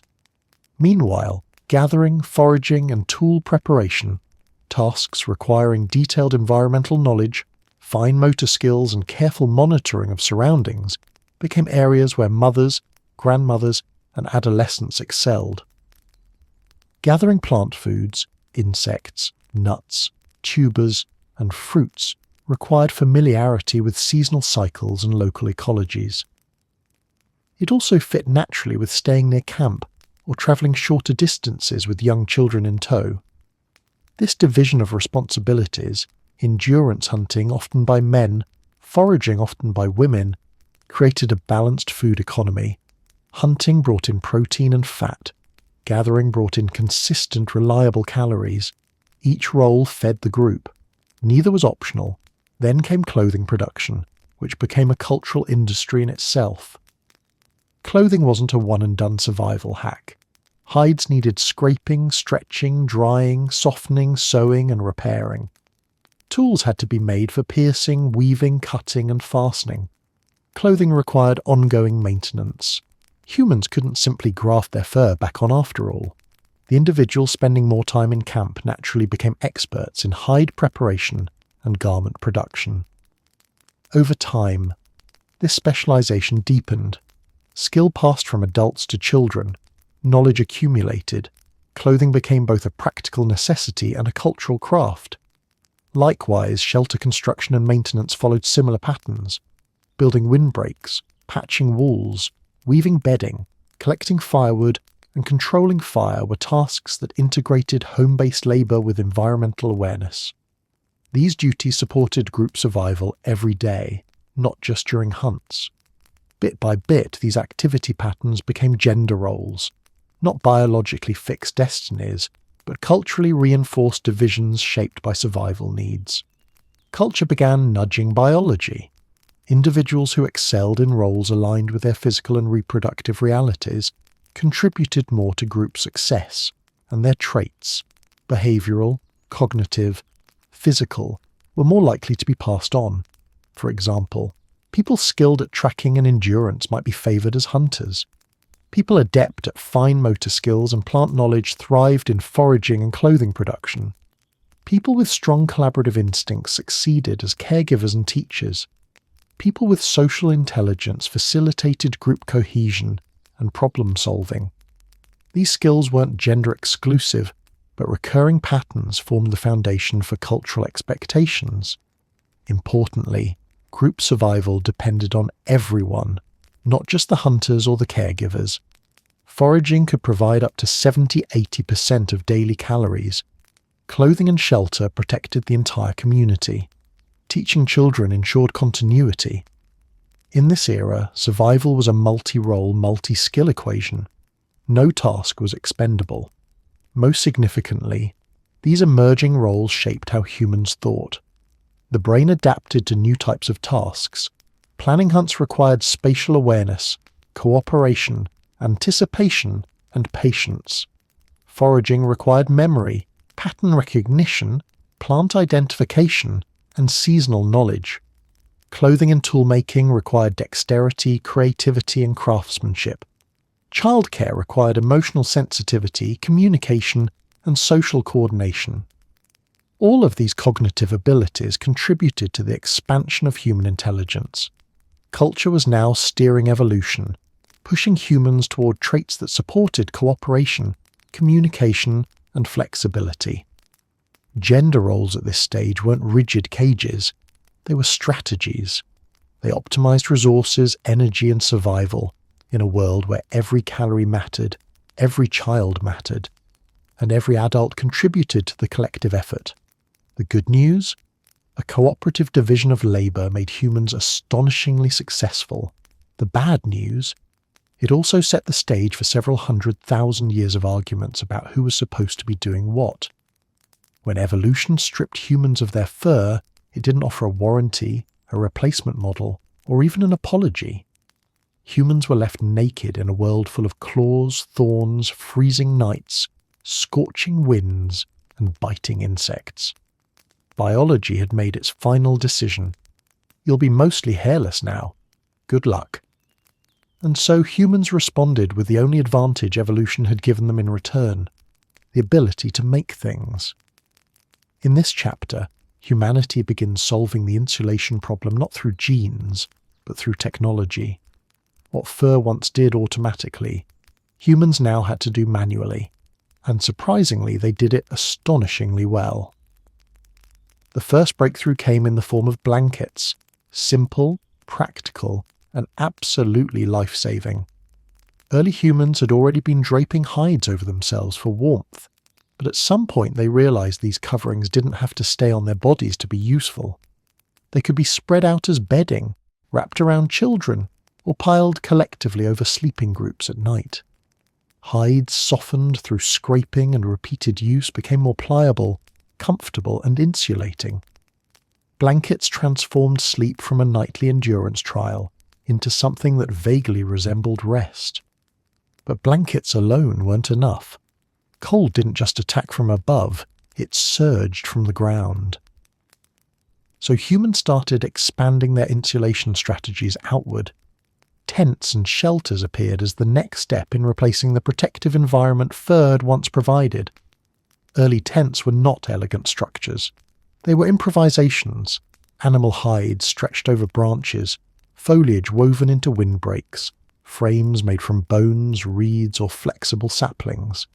Some groups built dome-like huts from grass and mud. Others stretched hides over wooden poles. These shelters didn't merely keep weather out. They created microclimates, preserving warmth and blocking wind, turning hostile terrain into habitable spaces. Humans were, for the first time, sculpting the environment to fit their needs rather than surrendering to the elements. As humans moved into colder regions, shelters became more sophisticated.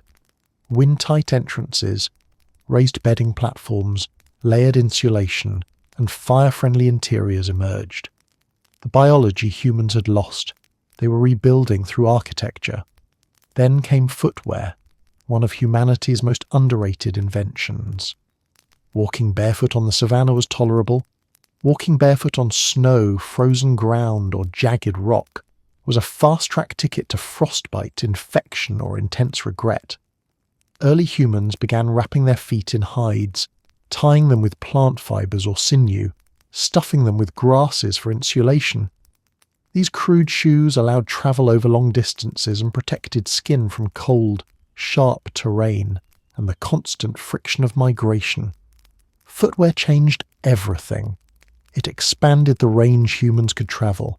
It reduced injuries that would have been debilitating. It conserved heat that would otherwise escape through the extremities.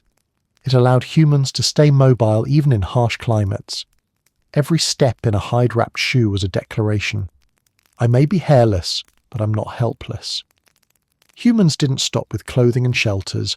They also discovered oils and fats as protective layers. Rubbing animal fat or plant oils onto skin helped waterproof it, retain heat, and prevent cracking in cold, dry climates. This early moisturizing wasn't about skincare. It was survival. Inuit groups would later perfect this method using specialized mixtures, but the roots of this practice began much earlier. Bare skin demanded protection, and humans answered with chemistry. Tools also emerged to prepare and maintain these new insulating materials. Scrapers, awls, needles carved from bone, cutting flakes of stone, all became essential for turning hides into usable, durable materials. A species that once relied on its own body for protection was now building an entire external ecosystem of tools to perform that job instead. Perhaps the biggest leap in fur replacement wasn't physical at all. It was mental. Humans developed planning, storage, and maintenance behaviors because insulating tools required foresight. Blankets had to be dried after rain. Shelters needed to be reinforced before storms. Footwear needed periodic repair. Oil supplies needed replenishing. Tools needed sharpening. Fur did all these jobs automatically. Technology, on the other hand, required attention, but the effort was worth it. These innovations created something revolutionary: portability. Fur is wonderful unless you leave your habitat. Tools, however, travel with you. Humans could now move into new regions, adjust their insulation strategies, and customize their protection based on the environment. They weren't locked into a single climate the way most mammals were. Clothing became thicker in cold places, thinner in hot ones. Shoes evolved along with terrain. Shelters adapted to wind, rain, or snow. Tools gave humans adaptability far beyond what any natural fur coat could have offered. This tool-based insulation strategy also encouraged social cooperation. One person could hunt while another repaired clothing. Elders could tan hides while younger adults built shelters. Children learned to scrape skins, carry fires, gather insulating materials, and eventually contribute to the group's survival infrastructure. Knowledge accumulated and passed down, secrets of hide softening, stitching techniques, waterproofing tricks, and efficient shelter designs. Culture became insulation. Most importantly, humans no longer depended on biology to determine their limits. A fur-bearing animal must flee or suffer when the climate changes. A human can stay and adapt, with better blankets, stronger shelters, warmer boots, or thicker clothing. The technological toolkit became humanity's new fur, one that could evolve within a single lifetime instead of waiting millennia for genetic change. In this sense, tools didn't just replace fur, they liberated humans from needing it. The good news? Humans mastered warmth with intellect instead of hair. The bad news? They now had to spend half their time sewing, scraping, repairing, or rebuilding whatever kept them alive. Before this point in human evolution, movement across the landscape was limited by biology. Most animals expanded only into climates their bodies could handle. Thick-furred mammals migrated into cold zones. Sleek-bodied mammals patrolled warm regions, and everyone else stayed more or less where their species-specific internal thermostat said they belonged. But humans, newly hairless, newly dependent on tools, clothing, fire, and cooperative labour, did something unprecedented. They began migrating not because they were suited to new climates, but because they had invented ways to survive them. This was the moment humanity stopped waiting for evolution to grant new adaptations, and instead began engineering its own survival. Armed with fire for warmth, hides for protection, shelters for stability, and increasingly refined tools for hunting and processing food. Humans became mobile in a way no primate before them had ever been. They no longer had to fear colder nights and harsher winds. They could counter those threats with layers of clothing, controlled flame, and group structures that helped transport knowledge and resources. And so, step by step, season by season, they pushed outward. First across varying African terrains, then into the Levant, and eventually toward regions early ancestors would have once considered uninhabitable. Migration wasn't a dramatic march. It was slow, observational, cautious. Groups followed rivers, animal herds, and changing vegetation. They learned to recognize when grasslands gave way to cooler plains, when forests thinned into open steppes, and when food resources fluctuated with seasonal cycles. Unlike other mammals, which instinctively followed migratory routes set over generations, humans scanned landscapes and made decisions. They paused, they assessed, and crucially, they adapted their gear, not their bodies, to meet the demands of wherever they went. This flexibility created possibilities evolution alone could never have offered. In warmer regions, clothing could be minimal, simple wraps and belts. But as humans approached colder latitudes, those same hides were layered, stitched, and padded. Footwear thickened, bedding expanded, shelters became more robust, incorporating snow, stone, and multiple layers of insulation. With each step into colder territory, human technology grew more ambitious, and because groups learned by experience, each successful adaptation was passed down, making future migrations even easier. Fire was indispensable. It dried hides, warmed bodies, protected from predators, and allowed humans to survive cold nights that would have frozen them in minutes otherwise. But fire also helped process food in ways that made cold climate living possible. Cooking increased caloric availability from tough meats and fibrous plants, critical fuel for bodies burning energy simply to stay warm. Fire made landscapes livable, and as humans moved into colder regions, new hunting strategies emerged. The prey changed. Instead of antelope and gazelles, humans encountered reindeer, mammoths, steppe bison, woolly rhinoceroses, and other cold-adapted animals that roamed vast open plains. These creatures required different tactics, coordinated drives, ambush approaches along migration paths, or persistence tracking through snow. Humans developed new tools, heavier spears, stone points designed for deep penetration, and wooden or bone implements hardened by heat. Migration didn't just spread humans outward, it diversified their skills. Still, movement into new regions came with risks. Cold climates demanded higher calorie intake, more sophisticated shelter, and constant maintenance of fire. A single misstep, a night without fuel, a sudden storm, an injury far from camp, could be fatal. Humans had to become planners. They cached resources, scouted ahead for fresh water, and mapped new territories mentally. Migration strengthened memory, foresight, and cooperation.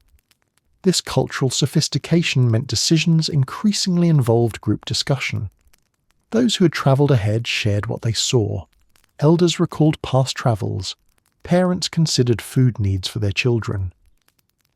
Movement became not just a physical act, but a communal choice, a negotiation between risk and opportunity. And with each migration, humans transformed, not biologically, but behaviourally, cognitively, and culturally. Hairlessness, once a liability, became irrelevant because humans had built an external fur system, portable, adaptable, self-repairing. They didn't need thick hair because they had thick hides, warm shelters, and ever-present fire. They didn't need specialised cold-adapted physiology because they manufactured solutions. They weren't at the mercy of climate. They were gradually learning to manage it. This shift had enormous consequences for population growth and social complexity. As humans settled new regions, groups diverged. Cultures began forming unique toolkits, habits, diets, and seasonal strategies. One group might specialize in riverine fishing, another in plains hunting, another in forest foraging. These emerging differences foreshadowed the immense cultural variation humanity would later become known for. Most importantly, migration became a defining feature of the species. Humans stopped being tropical primates tied to one ecological niche. They became a planetary species, one capable of moving wherever opportunity existed, provided they brought the right supplies. Evolution had given them the freedom to sweat instead of pant, walk instead of sprint, and think instead of rely on instinct. But migration showcased a deeper truth. Humans had begun outsourcing biological adaptation to culture and technology. Every step across new landscapes said the same thing. We don't adapt to the environment, we adapt the environment to us.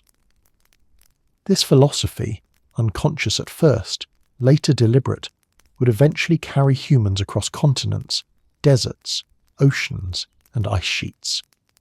Migration didn't just change where humans lived, it changed who humans became. Problem solvers, innovators, planners, explorers. The good news? Humans could now survive almost anywhere on Earth. The bad news? Every new place came with new ways for the world to try to kill them, which meant inventing even more tools, strategies, and supplies just to stay alive. By the time humans had conquered fire, stitched clothing, and marched confidently into territories their ancestors never could have endured, fur, the survival tool that once defined their entire existence, was effectively obsolete. But evolution rarely removes things entirely. Instead, it repurposes them. What hair remained on the human body no longer served as insulation, camouflage, or parasite housing. Instead, it morphed into something far more fluid, far more human, a social signal. It's here that hair began its second life, not as biology, but as communication. The most obvious remnant was head hair.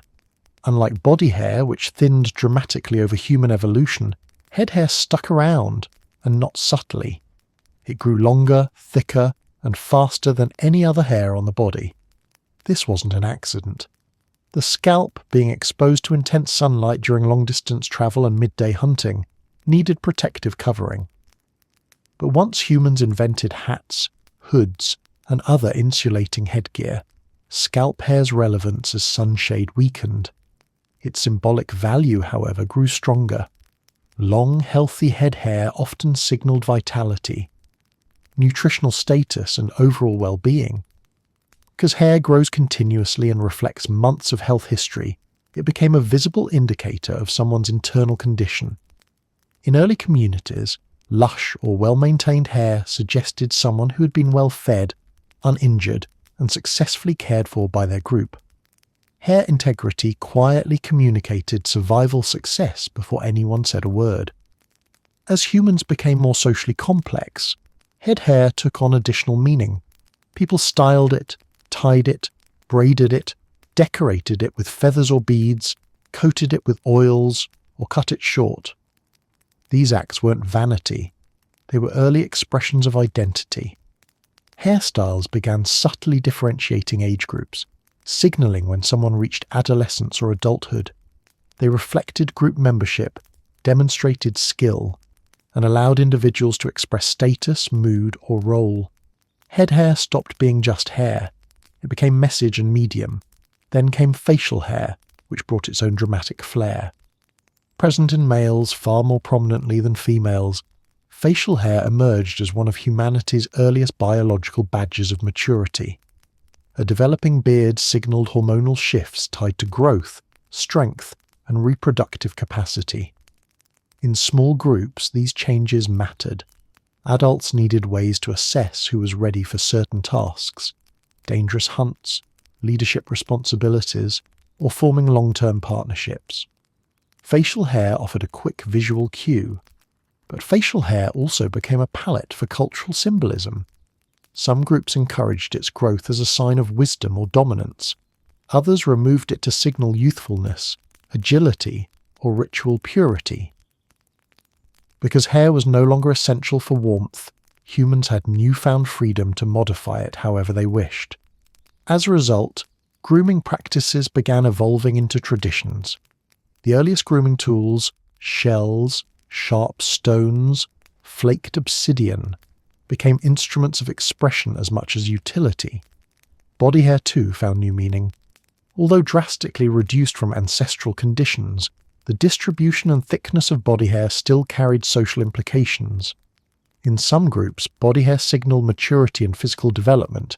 In others, hair removal, or the lack of it, expressed aesthetic preferences or group identity. Body hair became a quiet marker of individuality and diversity within a species increasingly defined not by uniformity, but by variation. But perhaps the most interesting transformation was psychological.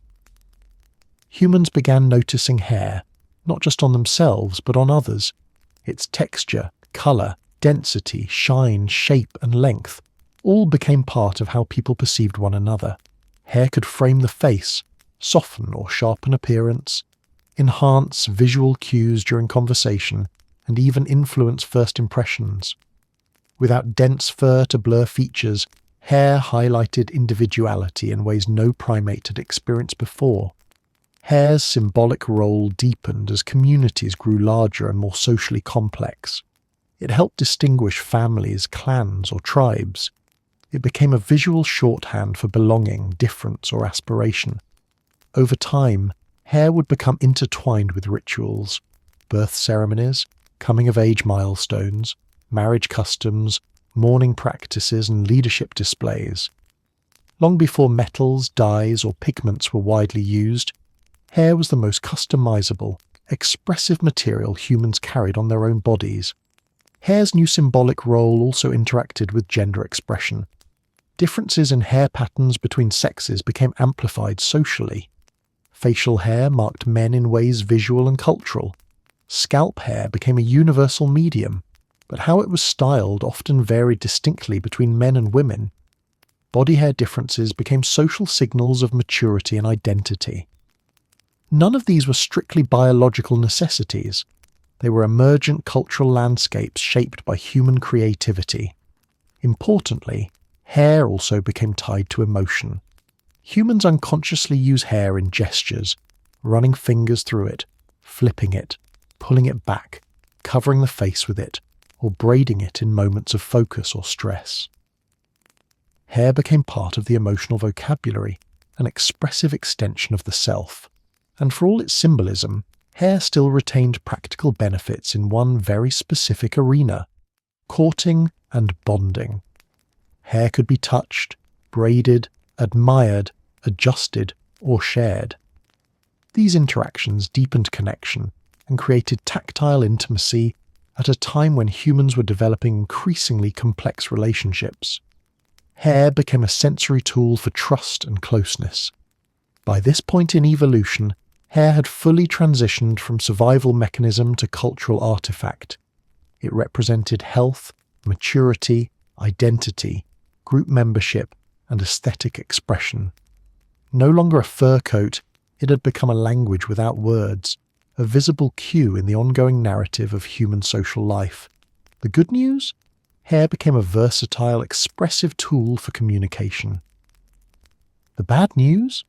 Humans discovered the eternal struggle of bad hair days, and evolution refuses to fix it. Once hair stopped functioning as a biological survival tool and became a social signal instead, humans did something extraordinary and very on-brand for their species. They started messing with it.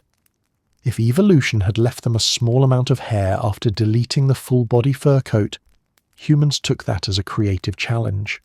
They styled it, cut it, shaved it, twisted it, tied it, coloured it, ornamented it, and debated endlessly about the right way to wear it.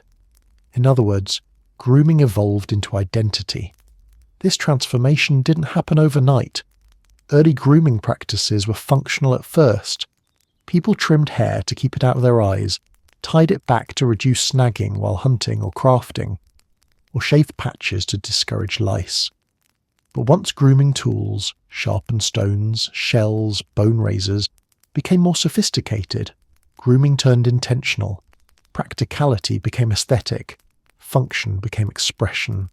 The first major grooming revolution began with styling. Hair, especially on the head, offered a flexible medium for creativity. It could be braided into ropes for travel, twisted into knots to signal adulthood, or left wild to express freedom or grief. It could be parted, layered, or adorned with feathers, beads, or plant fibers. Humans quickly realized that hair could communicate much more than biological status. It could communicate personality. Styling hair served social purposes. It distinguished individuals within a group. It signaled readiness for new roles: hunter, gatherer, toolmaker, parent, elder. It marked participation in rituals or festivities. It even created early versions of fashion cycles, where communities experimented with new looks seasonally or generation to generation. Hair became a silent but eloquent broadcaster of preferences, affiliations, emotions, and aspirations. Yet, for all the hair humans enjoyed styling, they also became deeply invested in removing hair. This is the great irony of human grooming. After losing most of their prehistoric fur, humans decided the remaining hair was sometimes too much. They shaved faces, plucked eyebrows, trimmed body hair, and smoothed skin using tools originally designed for crafting or butchering. Why? Because grooming had shifted from necessity to identity. Removing hair allowed humans to create boundaries between childhood and adulthood, or between men and women, or between different social responsibilities. It allowed individuals to feel clean, controlled, or ceremonially prepared. Grooming became a performance, a way to say, I belong here, I'm ready, or sometimes I am different. This layering of meaning created grooming traditions. Groups developed intricate hairstyles unique to their region, climate, or cultural lineage. Some wove symbolic objects into the hair: seeds, shells, bits of bone. Others used mineral pigments or plant dyes to colour hair in reds, yellows, blacks, or earthy tones. Hair became a canvas for stories, lineage, status, accomplishments, or beliefs. Such styles took hours to create and maintain, becoming deeply social activities. Braiding especially became an expression of bonding, intimate, collaborative, rhythmic. Grooming also served as a powerful communication tool, especially in large groups where recognizing individuals quickly mattered. Leaders could distinguish themselves visually. Youth could signal their availability or stage of life. Ritual participants could present themselves in coordinated styles. Travelers could identify friend from stranger based on familiar grooming patterns. At the same time, grooming became tied to emotion and memory.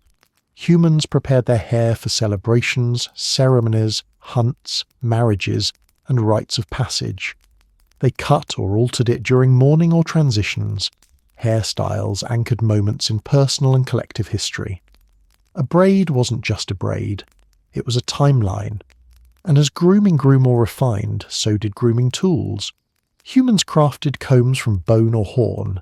They sharpened stones into razors capable of close shaving.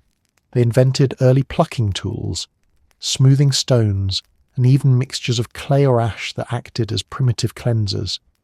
Grooming became not just an action, but an industry, small-scale, decentralized, but vital to daily life.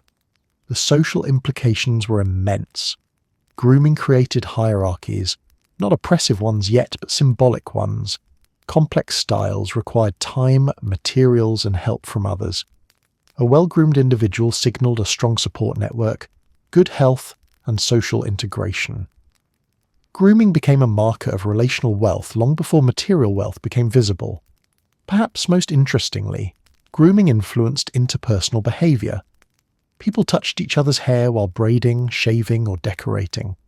This contact reinforced closeness, trust, and cooperation. Grooming sessions became informal classrooms where children learned skills, gossip circulated, and community bonds strengthened.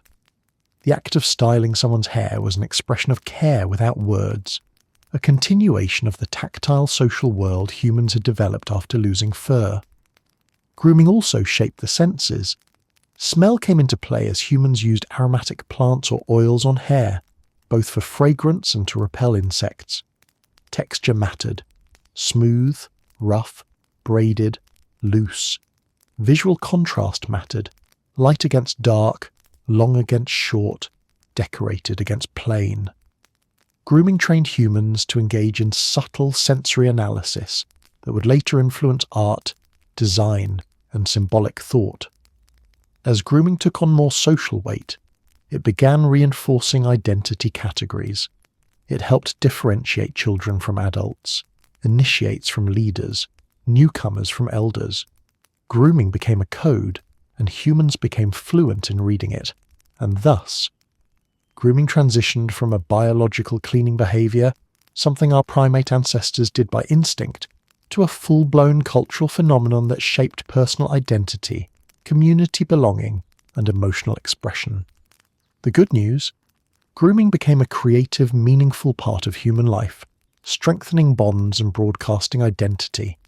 The bad news? Humans invented standards, and with them, the endless anxiety of wondering whether their hair looked good enough for the occasion.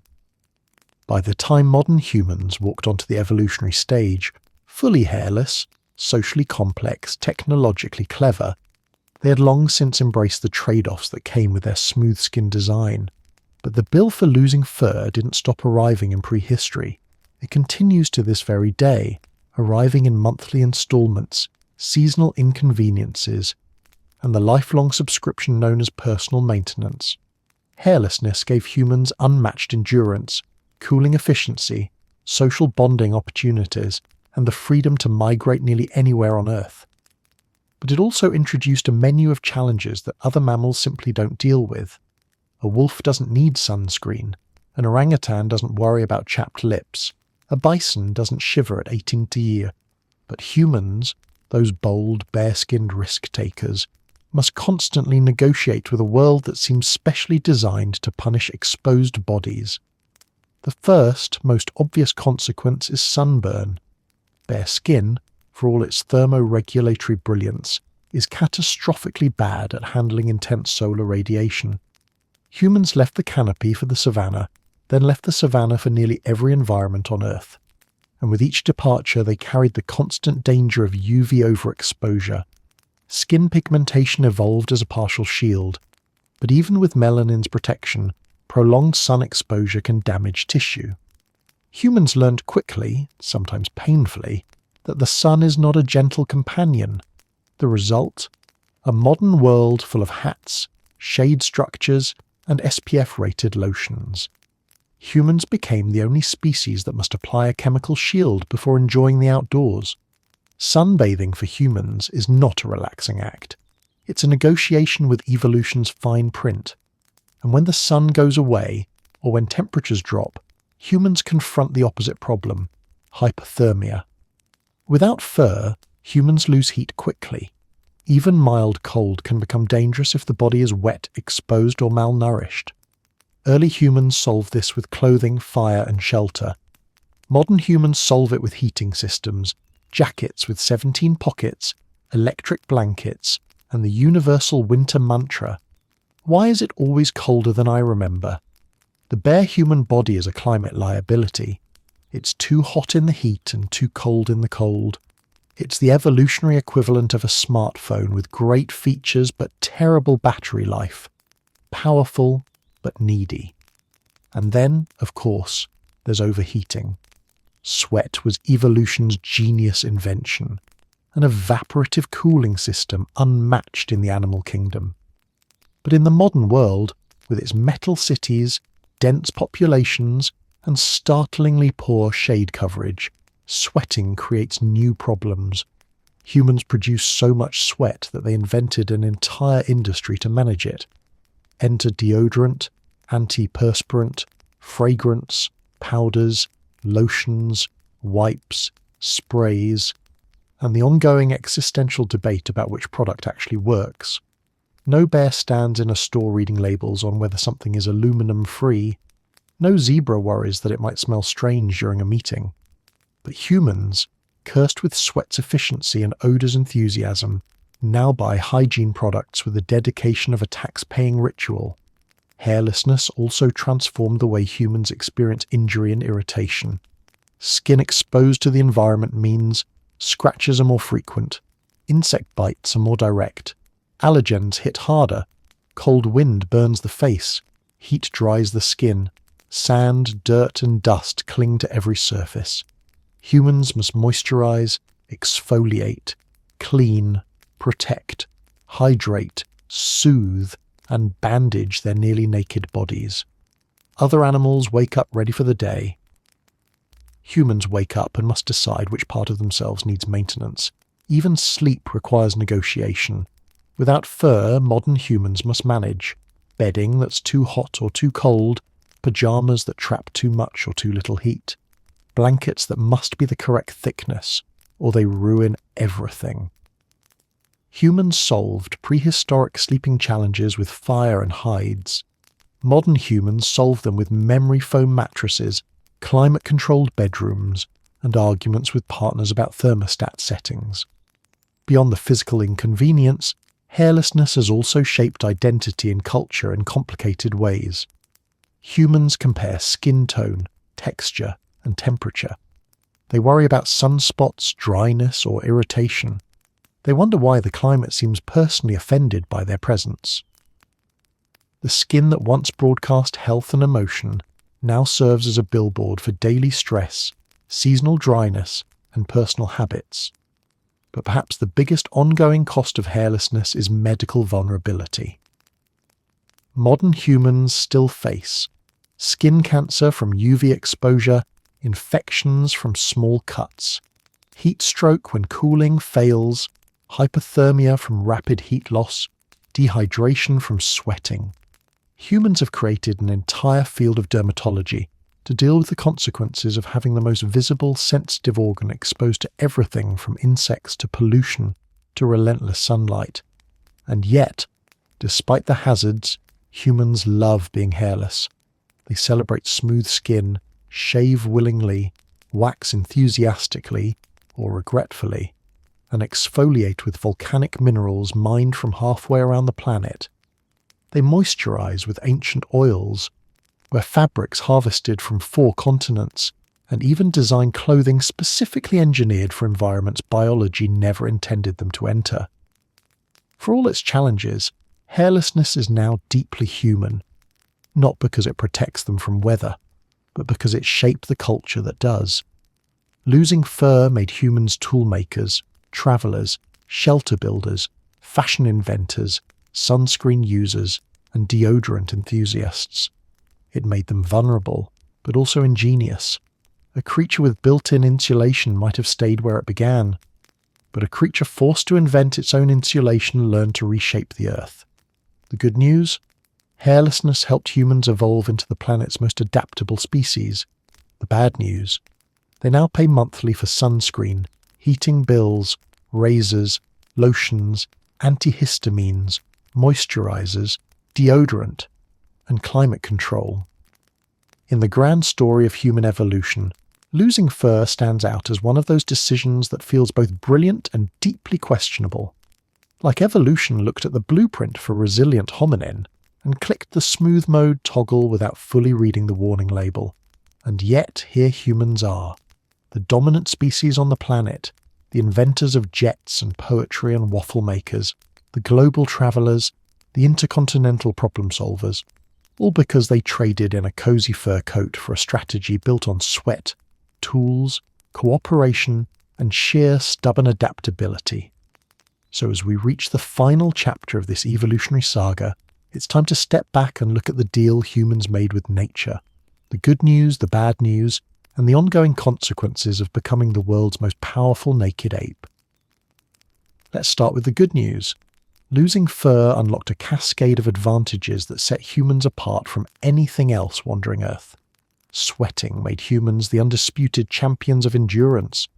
While other animals sprinted, panted, and overheated, humans trotted calmly behind them until the prey collapsed from exhaustion. Bare skin revealed emotional cues and fostered touch-based bonding that strengthened social cohesion. Fire became not just a tool, but a nightly ritual. Clothing transformed from emergency insulation into cultural expression. Hairlessness allowed humans to thrive in landscapes where fur-bearing mammals would have perished. most importantly, losing fur forced humans into innovation. Without biological insulation, they turned to external solutions: hides, blankets, boots, shelters, fire pits, smoke screens, oils, tools, teamwork. Every missing feature became a puzzle, and each puzzle solved pushed the species further into creativity, planning, communication, and what we now call civilization. Fur kept animals safe. Lack of fur made humans invent safety. Because of hairlessness, humans didn't just survive in Africa.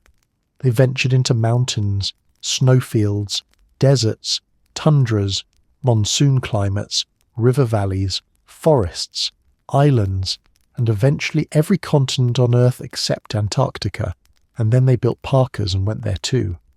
A species that once huddled under trees became the species that could stand atop glaciers and say, "Yeah, this is fine, as long as we brought the right jacket."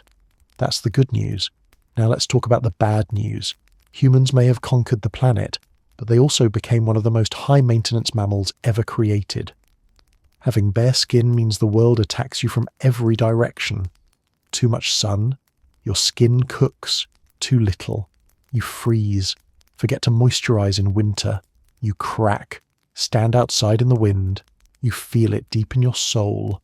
Even modern humans, equipped with technology, experience weather as a personal insult.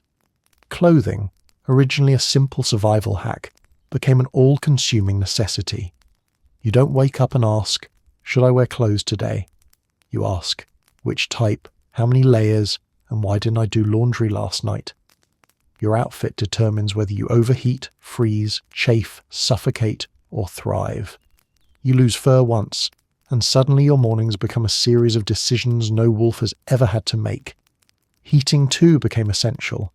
Wherever humans sought to live, they built fires, hearths, ovens, stoves, saunas, heated floors, electric blankets, insulated huts, central heating systems, thermostats, and portable warmers, just to compensate for the fact that their bodies can't handle a mild cold snap without staging a dramatic protest. If a chill breeze passes by, humans shiver like malfunctioning jelly. Without heaters, the modern world would be one long, miserable camping trip. Then there's sunscreen. Evolution decided to expose the largest organ of the human body directly to UV radiation, with nothing but melanin as a variable speed shield. The result? A species that cannot walk onto a sunny beach without negotiating SPF numbers like stock traders. Humans invented entire industries: lotions, sprays, hats, shade umbrellas, after-sun gels, all because their ancestors thought sweating was a cool idea. And let's not forget soap. Once fur disappeared, sweat became the dominant cooling method, which in turn created an olfactory situation so potent that hygiene had to evolve from occasional rinse to daily ritual. Other mammals smell like the outdoors.